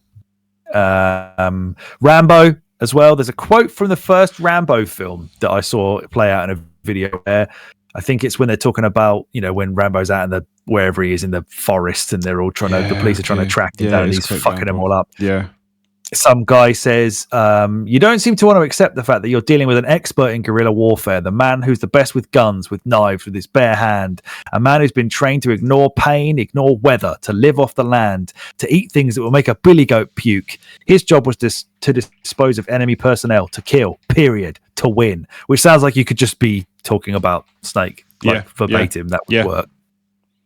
And the Halo jump that you do at the beginning of the Virtuous mission, which is supposedly the first ever thing that had happened like that, that is the same. That happens in Rambo First Blood Part 2, and they even both lose their gear on the way down as well. So that was a heavy. I might need to remind myself. I'm sure I've seen a Rambo film at some point in my life, but I can't really recall them. Oh, yeah, I love the first two Rambo films. I think they're fucking awesome.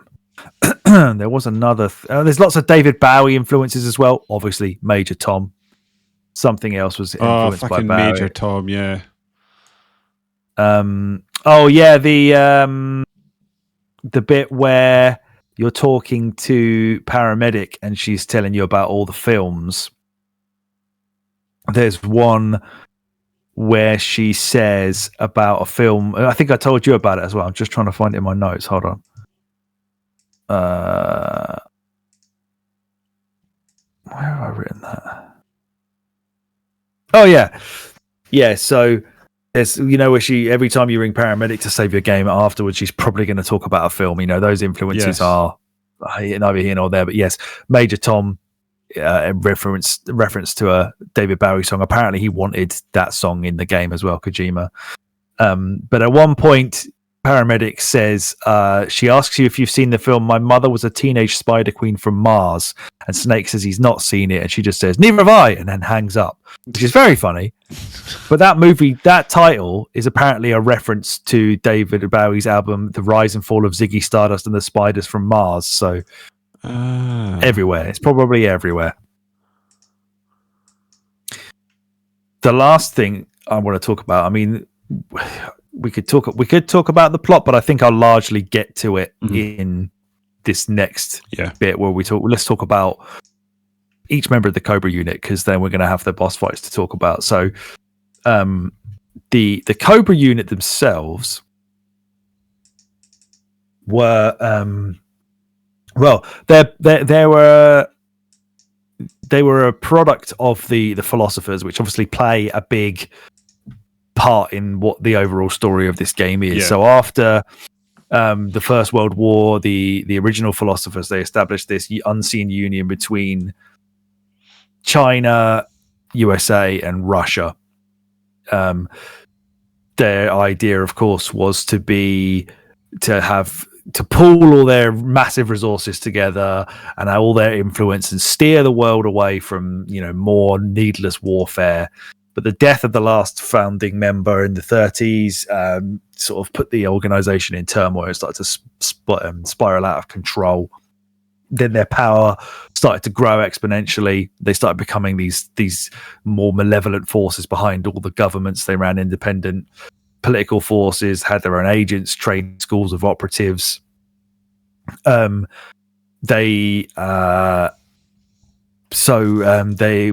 resources eventually totaled like $100 billion, which is the what's known in the game as the Philosopher's Legacy. It's this unmatched fortune that for any that had preceded or even followed it at that point in time, and they used that money to build nukes, rockets, and superhuman soldiers like the Cobra unit. And the Cobra unit initially was formed in 1942. Was led by the boss, whose code name for that is the Joy. So this unit they were trained to win the war with superhuman abilities. A couple of them had like this parasite therapy, which gave them like superhuman powers. That was their pain, the fear, the end, the fury, and the sorrow. And because all of them were loyal to her, they were referred to as the Sons of the Boss, which I think is something that's referenced by Liquid Snake in the first Metal Gear as well. Right, okay. But these guys were doing missions that were so like covert and secretive that they were forbidden to be taken prisoner, and they're not even allowed to leave their corpses behind. So they carried the micro bombs on them with their missions that would automatically detonate upon their deaths. Right, that makes sense. Yeah. So and of course on D-Day, the boss gave birth on the battlefield to a child that she had with the Sorrow.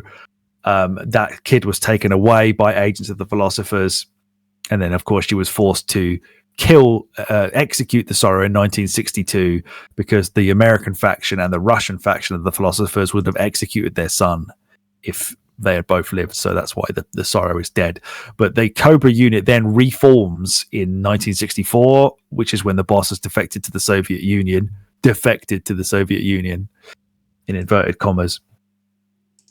But apparently they're all still so loyal to the boss that they still carry apart from the boss, they all carry micro bombs on them again in this, because they don't have a country to call home anymore or a unit they belong to. They're just loyal to her. So there's a thing here that I actually didn't pick up on, but it suggests here on the fandom wiki that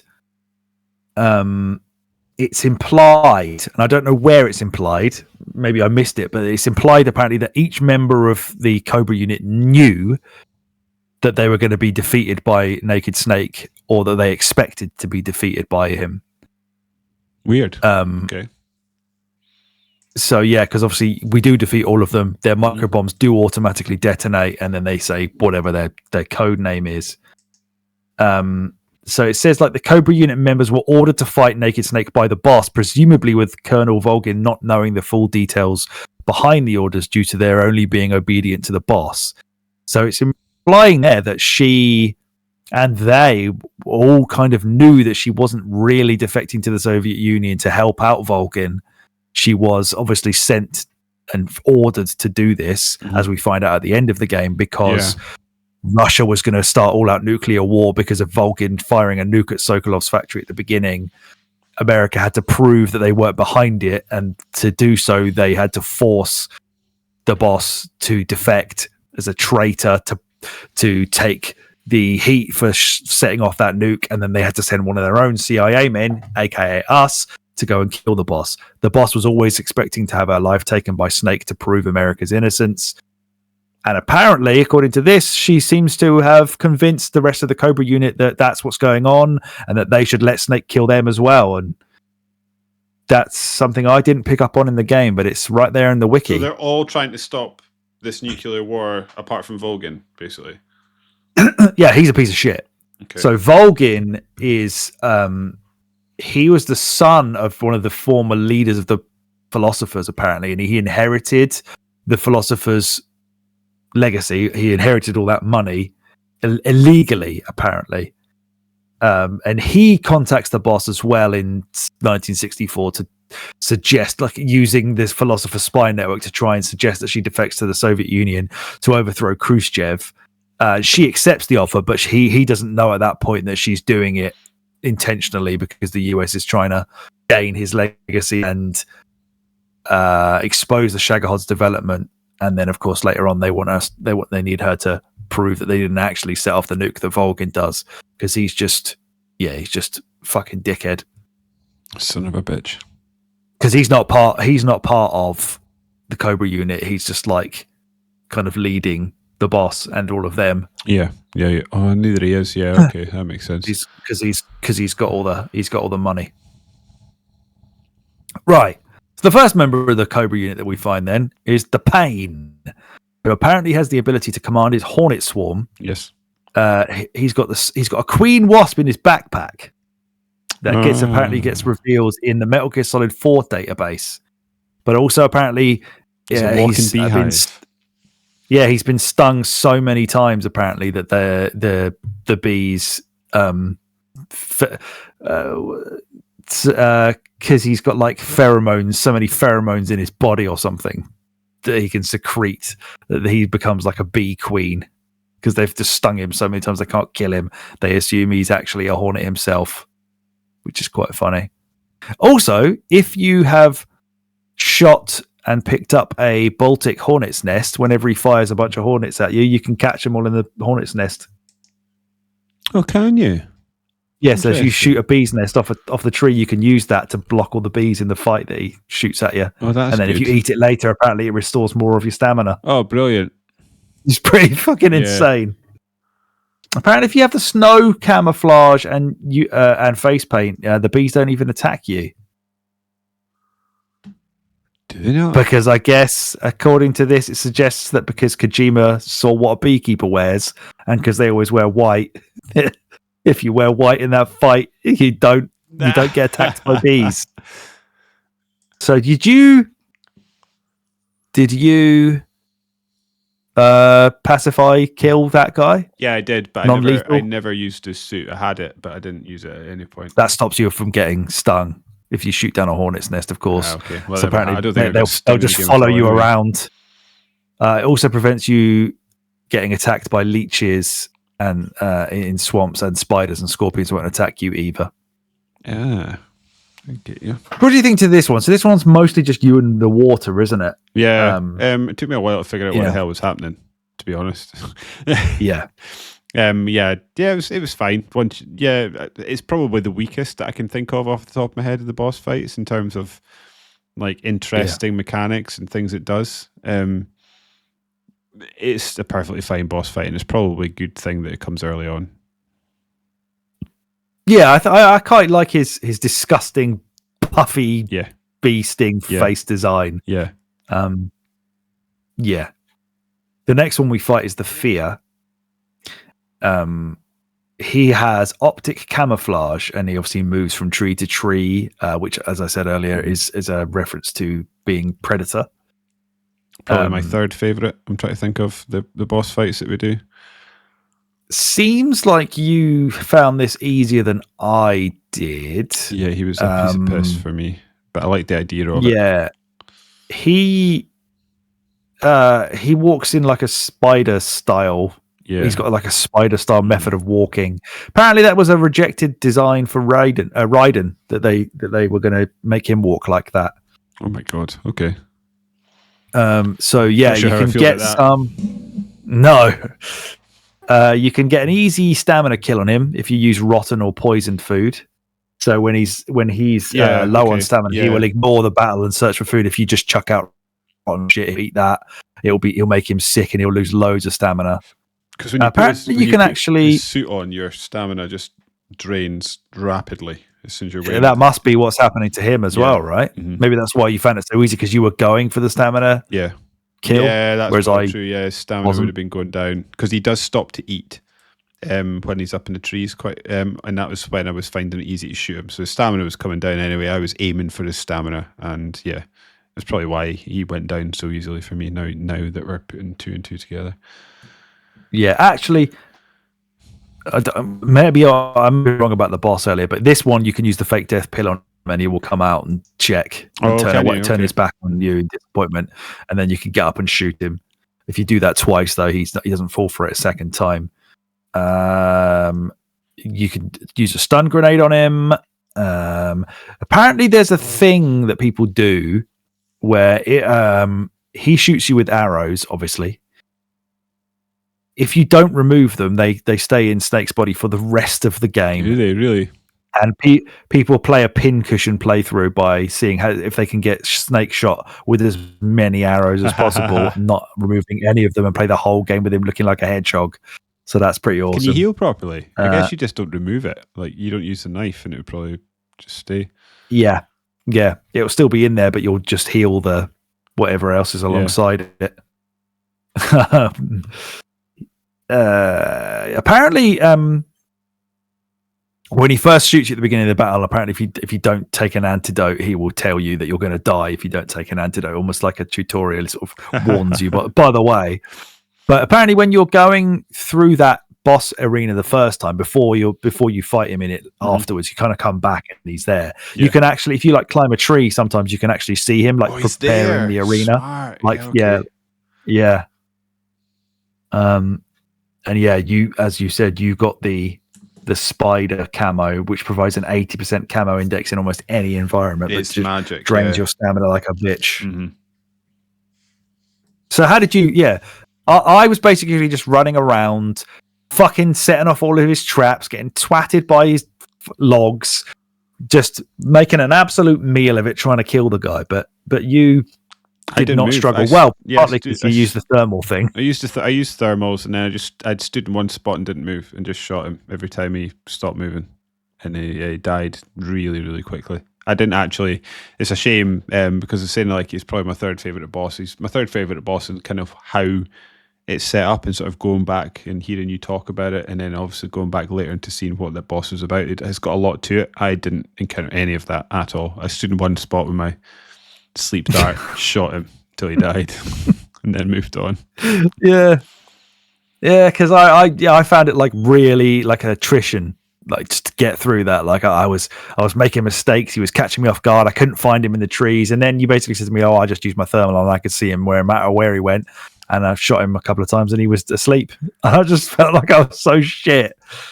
But I guess I do actually feel like I'm probably going to play this game again at some point. Well, I'm going to play the remake, but I would go back to this game at another time to kind of see the different things and play it in a slightly different way. Probably not the pincushion way, but maybe not. We've got the Fury is the next one. I think he's the next one anyway. The dickhead with all the fire. You asked me the question as you were playing. Wait, is he before the end? I don't know. Is he after the end? Is he? I think in my head he was after the end. Yeah, I think. Okay, yeah. All right, we'll come back to the 3 then. So the next one, yeah, is the end, which is apparently a masterful boss fight in my opinion. So good. Oh, it's one of the there's I've seen this in top boss fights of all time lists for years. Well, 20 years. Obviously, never having played it, was always really keen to get to this and just see what the hype was all about. It is. I can't believe I never actually. I don't know if the game is on purpose, like blocking you from doing it, but I never felt like I accidentally left the arena because there's so many areas you can go to fight him. I kept thinking, like, what happens if I accidentally go back too far? Does it stop? Oh, I don't know. Or what? But I never, no matter where I went, even though I was kind of getting lost, I never seemed to go out of the several arenas that you go through to fight him. Yeah, that's interesting. I just like the pacing of this. It's so unlike really any other boss fight I'd properly engaged with up to that point. Like there's tracking you've got to like follow footsteps, you've got to sort of like move slowly, try and figure out where he is. Sometimes he falls asleep, like because you take so long. Like it's just such a smart boss fight. Yeah, because he does, it's like a slow, methodical boss fight in a way that boss fights in video games, for the most part, tend to be these sort of frantic, high-octane affairs, where this is the exact opposite, but every bit is compelling. And it's so like quintessentially feels like playing Metal Gear the whole way. When they had that Deus Ex game came out, and it was like the boss fights were outsourced to like a different developer or whatever, and they were all so like such a harsh contrast to what the game is teaching you to do, to an extent where I think if you don't have the right kind of guns for the first boss, you can basically like, so. They've fixed it since then. Apparently there's like non-lethal ways to deal with the bosses, but basically like you had to kill them at that point in the original guide to the game. It just felt like so tone deaf for what the rest of the game is. This is the most, whatever the opposite of that is, tone hearing of every boss fight I've ever played, where like you say, it's just this like battle of wits and like stealth skill, and he's obviously got all these things going on where like he's one with the forest, so he can lower his body temperature so that you can't really spot him with thermal goggles because he's just going to look like the rest of the foliage that he's around. If your stamina drops low, he sometimes absorbs the sun's rays to get it back. Apparently he has like an unwillingness to kill because he doesn't actually use anything but tranks and stun grenades on you. He doesn't actually shoot you to kill you. Like he's never trying to do it. He will drain your stamina like all the way down so you can't aim properly at him. But yeah, apparently all he's going to do is just continually trank and fuck you over in that way. That's interesting. He was apparently based on a design for somebody in Metal Gear 2, a character called Old Boy that was never actually was cut from the final version of Metal Gear 2. And instead of being called The End, he was initially going to be called The Doom, but this game released kind of around the time of Doom 3, so they cut that name because they didn't want to. I don't know. It's an interesting name since he's called The End, and it's about the midpoint of the game. Yeah, and is it because he's at the end? Yeah, probably. Don't know. I genuinely thought when you first encountered him, I was like, "Oh, this has got end boss written all over it." But yeah, he's just not. And you can even avoid that boss fight entirely, which I'm sure you're going to come to. Well, I was just about to say that. Yeah, you can either, as I mentioned earlier, you can, when you first see him at this dock area, you can shoot him in the head and kill him, and then the boss fight will be replaced by the Ocelot unit. Or you can injure him so that some of his health is down at the beginning of the fight. Or you can pause your game you can save your game, and you can go away for a week and come back, and he will have died of old age. If you come back before that week is over, Snake will have fallen asleep, and then he will capture you and chuck you in that little That's brilliant. sort of woodland jail that he's got in one of the parts of his arena, and then you've basically got to start the entire thing from scratch. Apparently, Kojima wanted that battle to last 1 to 2 weeks when he designed the fight, but was told that it was impossible and not recommended that he does that. Yeah, I agree. I just the fact that you can just let him die of old age by because when you pause and you try and save, paramedic says to you, doesn't she? She says, "Are you sure you want to save? Like, I get a feeling something bad's going to happen if you do that," which I suppose is alluding to the fact that if you take too long to come back and load this save, you're going to get captured by him because you're going to be asleep. Or if you take even longer, well, nothing bad's going to happen because poor fucker's going to die of old age. You can capture his parrot that I shot when I saw it on top of that little wherever that room was. Didn't realize it was his parrot, so I felt quite bad. And so I just thought it was a bird because I was running low on stamina because he kept tranquilizing me. So I shot this thinking it was just a normal bird to eat, and then he got very upset that I'd killed his parrot and started he shoots you more aggressively after that point. But you can trank his parrot and you can capture it, and you can, if you throw it to the ground to release it, it will then fly to the end, and you can just follow the parrot to where he's hiding, because the parrot will find him. Yeah, that's good. Yeah. I think I caught him asleep a few times. I got quite a lot of shots on him with an AK when I think I accidentally walked up behind him. I caught him asleep a couple of times as well, and I wasn't sure what was causing that. Yeah, I'm not sure. Being old, I don't know.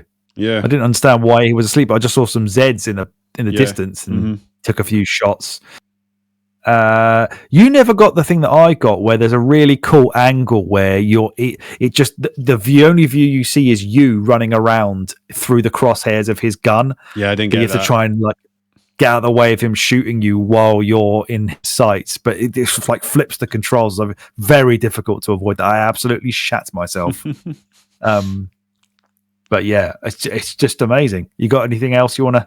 No, not really. Just add to that. You noticed the footsteps, didn't you? Yeah, no, I didn't. That helped you a lot. Yeah, it was really good for just sort of track, because he'd shoot at you and run away, and sometimes you'd find yourself. You'd know where he is, and then you see him run off, and then you start tracking his footsteps. It was doing that just made the game feel like it was like two absolute elite soldiers at their craft, just going at each other. And it felt like you were being hunted and hunting, and just having to be super careful and deliberate with everything you did. Just so good. Such a good boss fight, so smart. And I just love everything around it as well, like we've spoken about, being able to kill him and avoid the boss fight, being able to injure him, going away and he falls asleep or he dies of old age as well. I think I said it to you, I was watching a video. I fell asleep before the end, so I don't know if he managed it. I'll need to go back and find it. I started watching a YouTube video series where the guy played Metal Gear Solid 3 up to the end boss fight, stopped, saved the game, and then tried to complete every single mainline Metal Gear Solid game, including the SNES or the NES. Is it NES? Oh, SNES, right. Including them and including Revengeance before the end of the week, so then he could log on and fight the end. It's just amazing. You need to send me that, because I really want to watch that. I actually think, isn't it one of the Metal Gear games on the NES is the first instance of Big Boss that we're playing whatever Snake we're playing as here. Say that again. In the first two Metal Gear games that were on, I don't know if they were on the NES, that's probably not what they were on. Whatever the console those original two Metal Gear games were before Metal Gear Solid. It was the NES. One of those games. Remember. I think it was NES. Your character in one of those games is this character from Metal Gear 3 as well. So that's another thing that kind of dampened the hype, is that people were like, really? All we do is hear about Big Boss, but we've got no connection to him, because most of us never played Metal Gear, because they took ages to actually come out in this country, because it was only on what was it, on the MSX or something, the original Metal Gear? Yeah, something like that. So the next one is the Fury. Before you do that, and before you move on, I was waiting for you to move on. I need a pee break. I've been holding it for the last 10 minutes. Cheers. Back in a sec.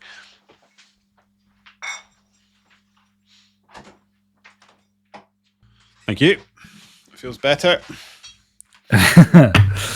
Right, the Fury. I watched you do this boss fight. I found him quite difficult. as I think you did too. At one point, you said to me when he'd set a load of fire around the arena, you said, "Oh, is that it now? Then I can't move or I can't go here anymore because it's on fire." There's fucking red water pipes on the ceiling. Oh, just so you shoot just shoot the water pipes. I didn't notice that. Sake. You didn't notice that. Fucking goddamn it!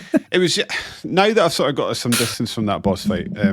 Sorry, do you? I guess I don't know. Do you want to explain him first before I sort of go off the deep end with him? Well, it's just this one's in kind of like a set of corridors almost, isn't it? Like metal corridors. He's got like some kind of jetpack.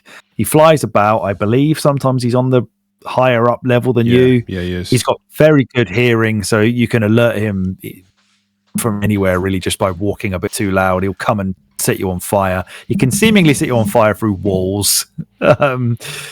It's I found this very difficult because he was very fast. His attacks would set you on fire and they would drain your health very quickly. You can get the fire camo from him if you do the non-lethal kill. Pretty sure that's not going to be much use to you after you've just beat the fucking fire boss. Yeah, no. But cheers anyway. It's a good Easter egg for that one. If you have the torch out as you're walking in there, the pre-battle cutscene will have Snake have his torch out instead of his knife, and then apparently once he sees the Fury start spouting off a load of fire, he kind of like looks at his torch and just chucks it away, realizing it's completely useless, and then whips his knife out afterwards, which is pretty cool. But yeah, go on. Yeah, this game. So what I did like about this game is it uses sort of light and sound pretty well. So like you're saying, it's got extremely good hearing, so you have to just move around, and it does feel like you're being hunted in a way. Again, like you're being. The thing that this game does very, very well, and you're sort of creeping around the dark, trying not to be seen and pop out. And you can also use the dark to your advantage as well, which I think is excellent. It's just later when he starts to light up, that sort of goes away. There was something else I was going to say about this as well. Yeah, I just found. Oh yes, I think what you heard. I found this game extremely frustrating, but I found this boss fight extremely frustrating. But I think partly what I found mostly frustrating about it was that I think the fire. I don't know. Now I've calmed down. I don't want to say unfair, but he certainly seemed like you were hiding in places that you seemed to be safe, and it was like the fire could go around corners and get you, and when the fire got you, you were in trouble. So it felt very harsh. I think what I found frustrating is I said this to you before, and I think it might just be the age of the game plus a David problem. I found a lot of the controls quite fiddly, like across the whole game, quite fiddly and unintuitive. I think if I'm going to make one criticism, one major that does criticism feel like the most pressing concern for the remake needs to be just modernize those controls just a bit. And I think as a result of that, it was asking me to do things at pace that I just couldn't do at that point, like whipping out guns, diving to the floor, jumping up and shooting. Well, especially if you've got the sniper rifle out, because that immediately equips itself in first person, meaning you cannot move anymore. Yes.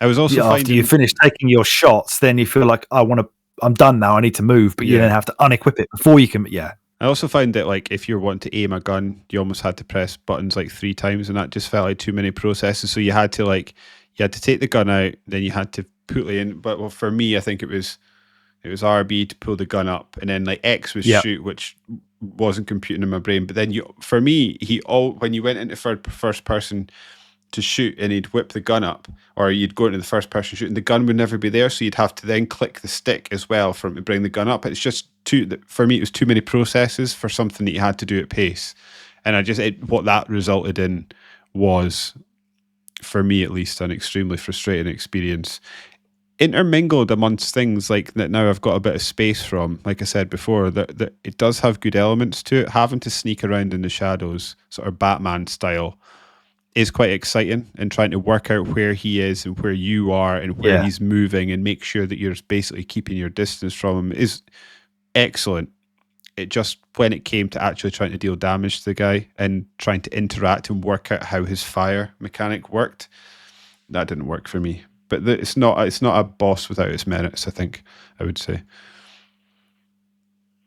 Yeah, I agree, and I found it frustrating for probably the same reasons as you, especially when he's hitting you with his fire attack. You're normally getting knocked down and stun locked a little bit, and then you're still on fire, so you have to get up quickly, avoid getting hit again, and roll away to put the fire out.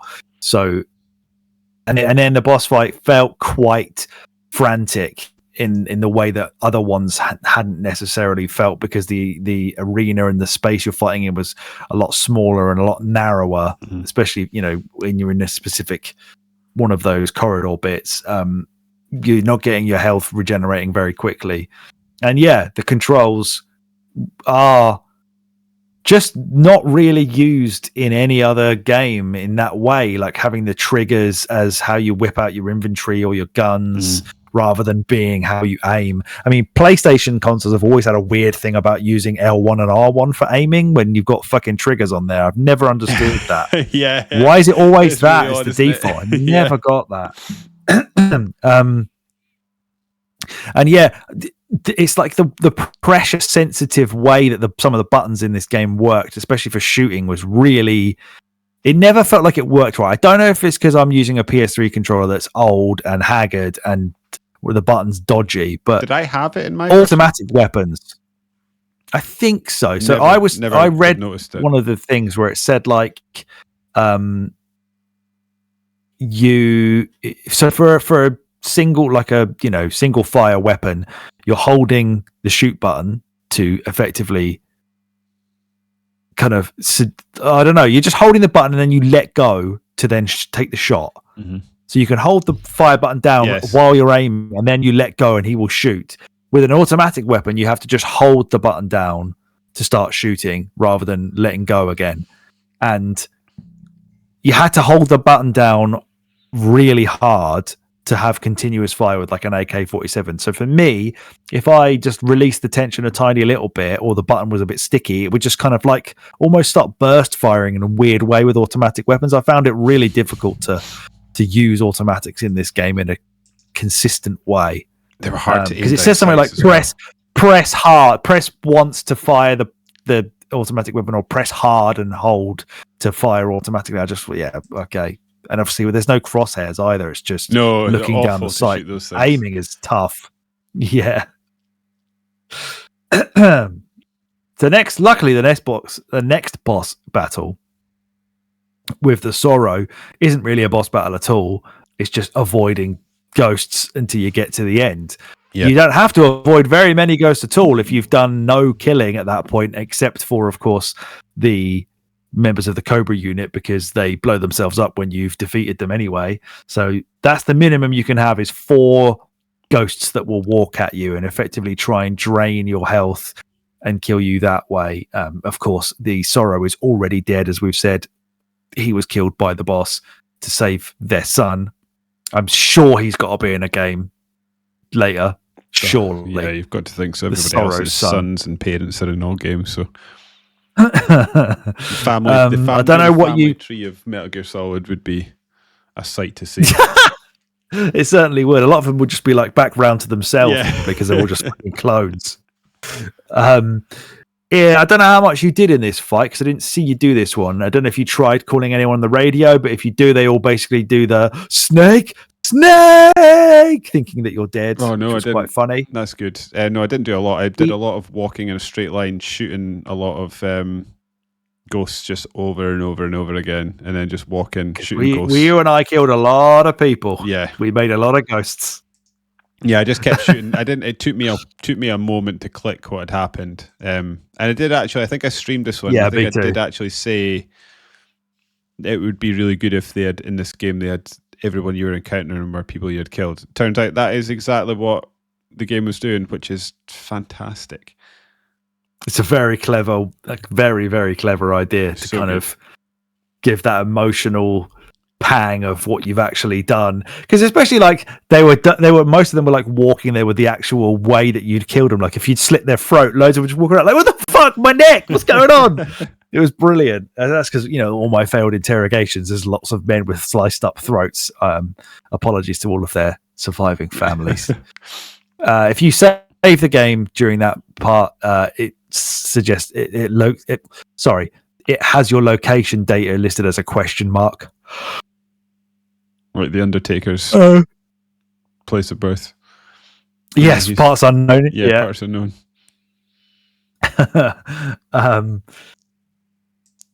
Apparently, if you kill soldiers without the use of a lethal weapon, they don't appear in that fight. So, basically, if you drop their body off the edge of the cliff or in water or onto an electric fence, they don't count, so they won't be there as ghosts. Or even if you use poisonous animals or food, if you throw a poison frog that they eat, they don't show up in that fight either. This because you don't have it kills your soul as well as your body. Yeah, exactly. Of course, the Sorrow has no health bar either because he's already dead. Yeah, he's so weird that he just sort of hovers around holding like old movie clipboards with timers on them. Whenever you see him, on them, I wonder what.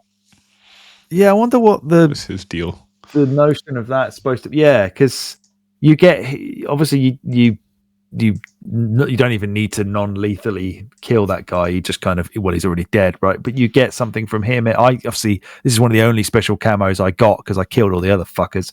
What do you get for this? Oh, the spirit camouflage, which apparently allows you to drain people's stamina using your close quarters combat choke, and it also eliminates footstep noise. I didn't know that. That is good. That's a good one.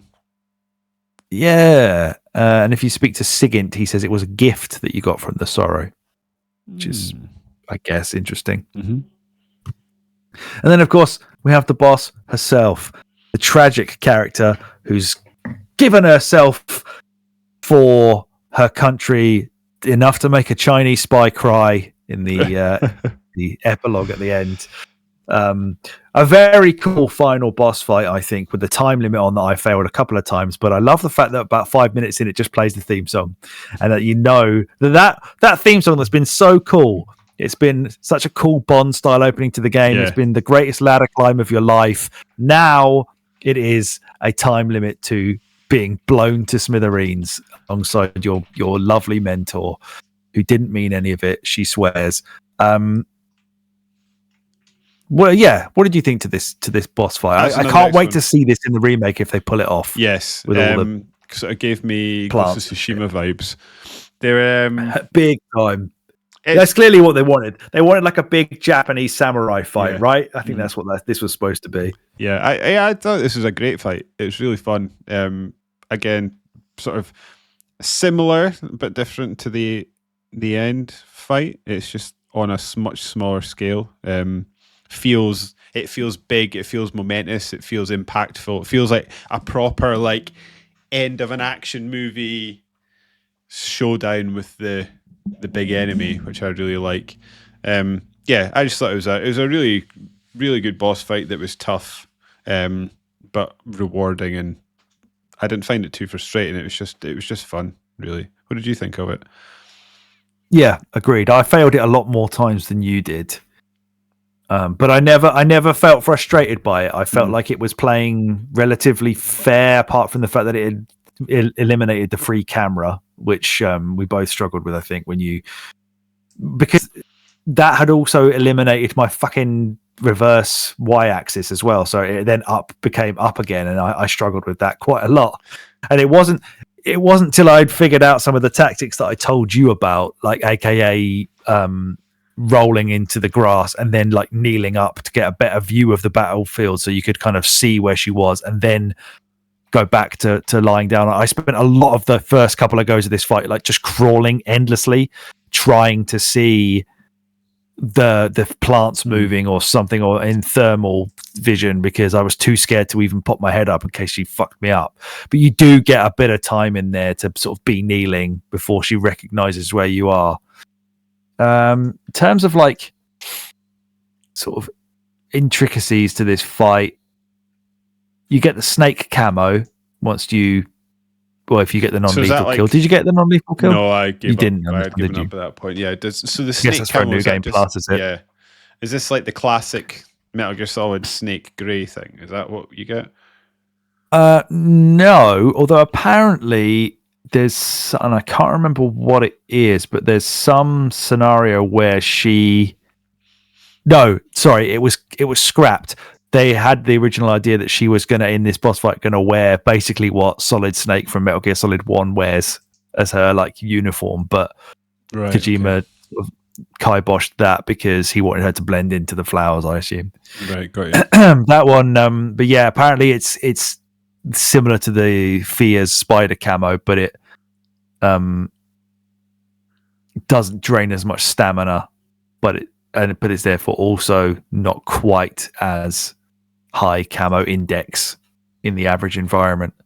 If you try and use the fake death pill, which I got wrong earlier, she actually just sees through it immediately. She has none of that. Interesting. And this one says, if the player times the CQC right against the boss, instead of simply grabbing her arm and throwing it aside, Snake will instead flip her over and leave her stunned, leaving her open to attack. I guess. I mean, I never figured that out. No, I never did. Times the CQC right. I'm assuming that's just pressing circle/B when she does it to you. Yeah, you can have a sort of parry it. When I was reading the guide, yeah, it read to me like like when you're playing Gears of War and you both try and chainsaw each other at the same time. You just have yeah, that's what it read to me. Like, no idea though. I was never good enough to get near her. Yeah, I was just too busy running and trying to roll away or like get her stuck behind a tree, but she doesn't get stuck behind a tree. She got me every time. The amount of time she broke Snake's fucking arm in my fights was ridiculous. His arm was just like 80% splint by the end of my game. Poor bastard. But yeah, great final boss fight. Don't necessarily think it needed the massive monologue before the fight where she just tells you her whole life story from the day she was born and your life story. I don't understand the scar. Because it seemed to be a birth. Oh, that's also a couple of snakes that ran the whole length of her body. Yeah, and then when she dies, they just become snakes and slither away. Very, very weird. Oh yeah, I missed that. Yeah, I think you did. I remember you must have been saying something, or you remember you talking at the time, saying you were looking at something, and you missed when they turned into snakes. But that's basically all I really had to say about the game in terms of my notes. It's one of those ones where there are times, I guess, when you and I play it and frustration's going to kick in. I mean, this is our first time playing it, so we're kind of experiencing it vanilla and then not used to some of the things that it's doing because it's not quite modern feeling enough anymore to be. It's lucky that we played the other Metal Gear games in the last sort of 14 months, as you said on the previous pod, so that I was kind of ready for the control scheme more than I would have been if I played this blind. So again, it's one of those ones where in the moment it's easy to get frustrated, but sitting back and looking at it, this game's a fucking masterpiece, and it's part of like I said, one of the greatest games trilogies that there is. Each one of the first three games has its own like huge list of merits, and this one, as I said, has a more coherent story than the second one. Sometimes the cutscenes go on longer, but it's easier to follow. I like loads of the characters. I love the setting. I love the survival stuff. I just love the attention to detail.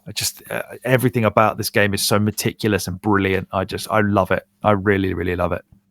Yeah, I'm so glad we played it. Totally agree with you. So glad we played it, and I'm so glad that we've gone back to sort of the OG Metal Gear Solid trilogy, just to sort of relive it. Because again, I never played 3, but I played 1 and 2 before in my life.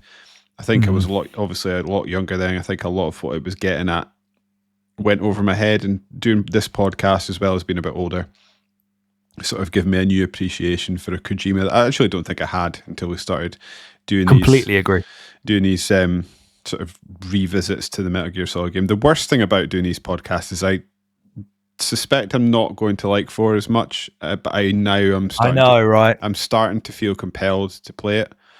Me too. So yeah, I guess we've got that to look forward to at some point, probably in 2025. But it's a masterpiece. I think, like I said, I think it almost feels disingenuous to try and compare the 3. This game is certainly a masterpiece. I think my favourite, again, is probably a controversy, but I think 2 at the moment that we're sitting on. If I was to rank them, I'd go 2, 1, 3, but that's 2, 1, 3 in a pantheon of that's 3 10 out of 10 games pretty much. So like the fact that it's sitting third doesn't, in my sort of small unimportant opinion, doesn't really again do it justice, because I feel like when you're coming last in a list of 3, it's not good, but also it's, I don't know, it's all epic games, marred by sort of frustrations of age, I guess, at this point, but it wasn't something that you couldn't get over after a bit of initial fiddliness. If you were going to rank them, what would you do? Is 3 your best? I don't know. I've been just thinking about that. Forcing yourself onto the spot. Because it feels unfair, doesn't it? When you're trying to, in your head, even trying to say it out loud, it feels unfair to put any of them last. Yeah. Because they're so good in their own right. In their own different ways. Oh, because like one has sort of like one of the better stories, and it's really the like story's great. The cooler ones, but it's obviously the worst to play. Certainly the worst to play. Meryl's great though. I just like the whole heart attack thing with is it the DARPA chief? Yeah. That sort of your first boss fight, is it Revolver Ocelot? Yeah, that you can kind of. Yeah. Because I could easily say I like 3-2-1, or then I could say I like 3-1-2, or I could also say I like 1-3-2, or I don't think 3 ever comes last. I think I do prefer 3-2. Mm-hmm. But then there's all the profound stuff at the end of 2. I actually actually spoke to me quite a lot, and I think that's held up so brilliantly. Yeah, be almost like a prediction of what life was actually going to be like. I just find that to be quite amazing. Yeah, it's one of my favorite things about coming back to this game, sort of with the gift of hindsight, is how almost prophetic some of it is. I can't wait till we eventually get to Metal Gear Solid Revengeance, because it's basically got Donald Trump but with muscles in it. It's fantastic. Yeah, and I really like that game. I just can't. I just can't. I think I need to. Yeah, I'd need to give this time and then come back and play it again, and maybe play 1 to decide whether I prefer 1 or 3. I think for me it's like, because I agree with you, the story in 1's great, the way that 2 ties itself up is fantastic. I was just such a fan of the oil rig. It's not an oil rig, but you know what I mean. Such a fan of that. I thought it was. Is it an oil rig?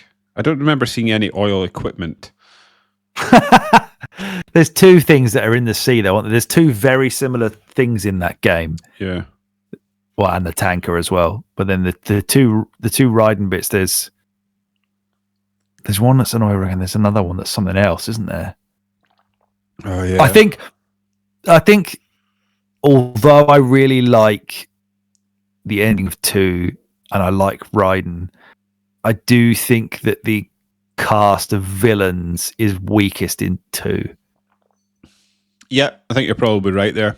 I'm trying to think, especially that fucking one who wants to die but can't, or whatever it is, because of her bullets don't hit her or whatever. Oh yeah, I forgot about her, because I was thinking about like the boss that jumps out sort of in my memory every time I think about Metal Gear Solid 2 is the guy in the bomb guy in the roller skates, and I quite liked him. Oh, Fat Man, yeah, he was great. That was a great boss fight. Yeah. But that was quite similar to Vulcan Raven, wasn't it? Where you're putting down the claymores and just waiting for him to run over him. Yeah, oh, that's true. I didn't like the boss fight in 2 where the guy that leaps about. Again, I didn't think like the shooting and stuff worked very well. What's that boss? It's in like a square.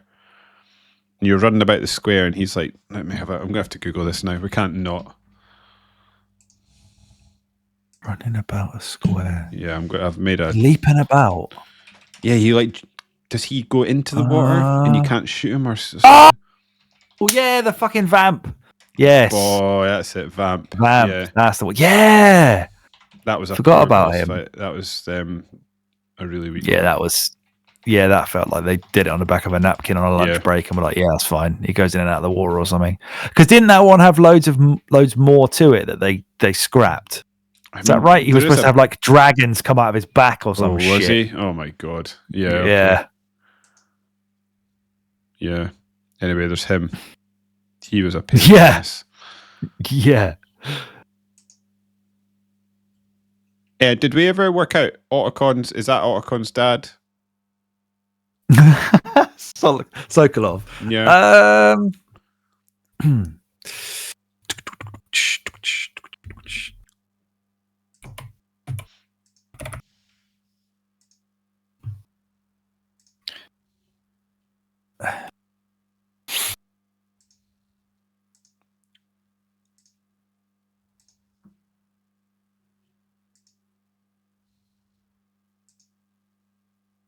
Oh. What's it saying? I love how lots of stuff on this wiki says, warning, the following information is from outside Hideo Kojima's core Metal Gear Saga. Its canonicity within the continuity is disputed, therefore reader discretion is advised. Unbeknownst to most people, Sokolov managed to survive with the help of a fake death pill given to him earlier by the CIA. He successfully escaped Groznygrad with the help of the boss, though he was recaptured by the KGB and subsequently interred in a Russian prison camp. Excellent. No.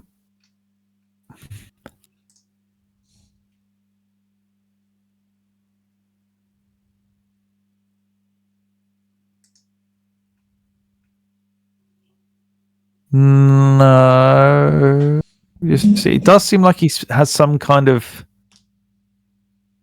contact with Colonel Campbell later on. Wait a minute.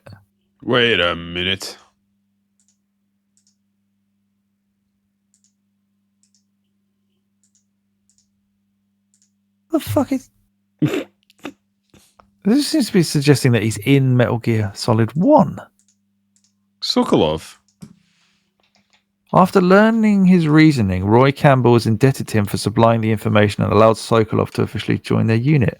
Later, as Snake attempted to disable Metal Gear, Sokolov assisted by radio, telling where its armor was weakest. Eh?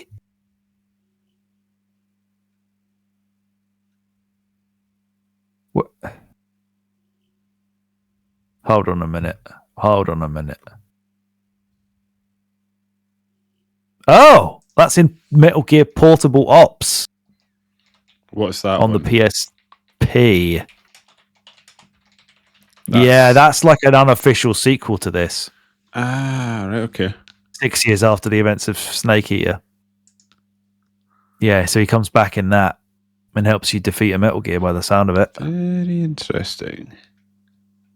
Yeah. Is that only playable on PSP?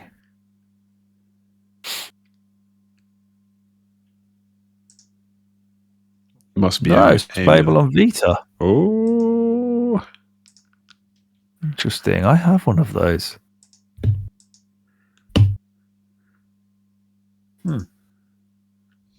But no, I don't think he's Otacon's dad. Okay. In my head he was. Because that picture, yeah. Whoever's that in that picture looks well like it. So does Snake, though. Oh, true. Yeah. A lot of when he's been punched with.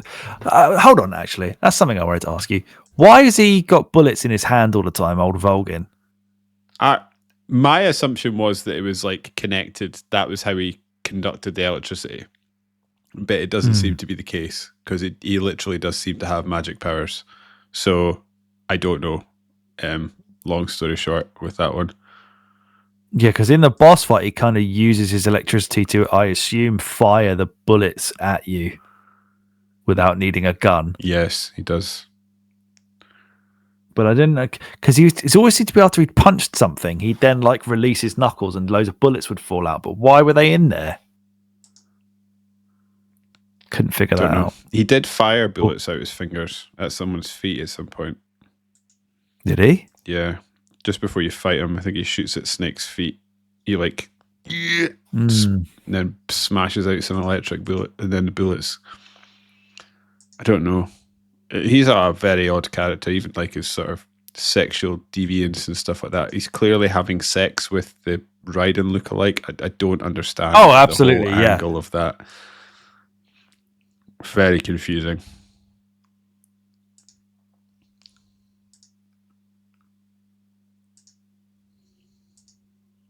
Apparently, yeah, he's abusing Eva as well, isn't he? A lot. Apparently, yeah.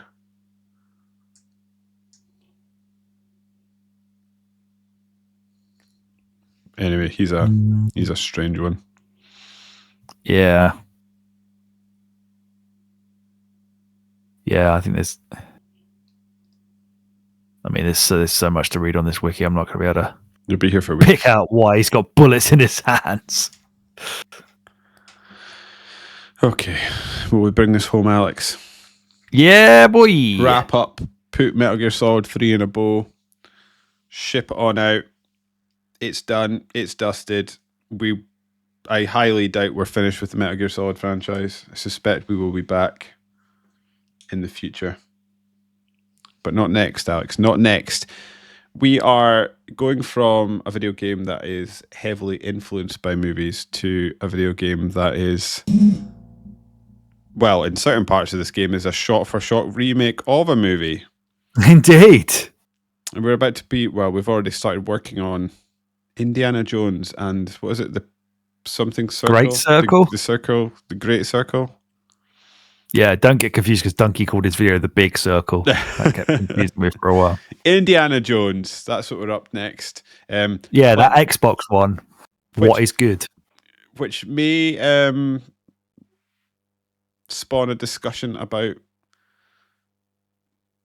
movie IP games. I think that's going to be an interesting one.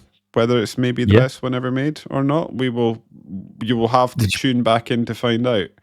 You play some more today? I saw you went on I had a Twitch. I was like, well, we're at the same part of the game, so I don't want to get any spoilers, so I'm not going to watch them anymore. Now.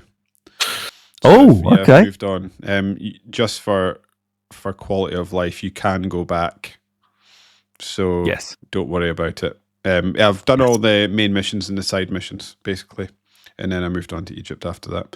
And that's what I'm going to do too. Watched the cutscene and then saved it. So I've basically just touched down and ready to go. Anyway, we've got a whole podcast to discuss that with, so I will refrain. We're enjoying ourselves. Let's just very say much that. so, very, very much so. Which I guess brings us to the end of another episode of the When It Is You podcast. If you liked what you heard, and even if you didn't, why not give our numbers a bump by subscribing to our podcast on your podcast feed of choice? Or if you prefer to consume our podcast in a visual format, you can head on over to YouTube and search for a When It Is You podcast, where you can subscribe to our YouTube channel.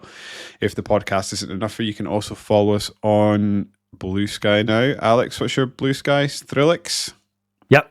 And I am Super Smiley. And you can also follow the When It Is You Blue Sky, which is we rounding off tomorrow? It'll be finished by the time you hear this podcast. Oh yeah, sad times. 20 days of video games without comment that have, what's the wording? They have influenced us. Stayed with us or influenced us, yeah. So go and check out that and give us some examples of your video games. Yes, we are at Winner Is You. That's it. Thank you, Alex. I would like you to guess what you think the final game will be. Because you thought I was going to steal it. I did. I was trying to think. My first one is it possibly Red Dead? Because that's not popped up yet. Right. What other game has absolutely blown us both away? We've done The Witcher. Resident Evil has been represent. We've got Dino Crisis. We don't have... I don't think I would have put that on there. I'm so glad you did, though. We don't have... I mean, like, if we're talking... Because of the wording was influenced us, that is the game that cemented the sort of Resident Evil format for me. It was just like all in after that. That's fair. That's fair, yeah. Could be. I was going with the stayed with me most of the time with that, I think. Because I even put Mario 64 in there, which would not be anywhere near a list of my favorite games. But I was just like, that game is so important for Mario, for like my enjoyment, and it sort of laid the groundwork for Mario games to come. So I was like, yeah, it has to go in there. Mm-hmm. Red Dead is the one that jumped into my mind, but there could be Mario games. There could be Parasite Eve in there. Like, yeah, there's lots of lots of games I think could come out. I'm interested to see what it is, and if I'm going to hit myself in the head and think, of course, once I see it. Mm-hmm. Yeah, this one I think influenced me to start enjoying probably a relatively new type of genre for myself once I'd finished playing it.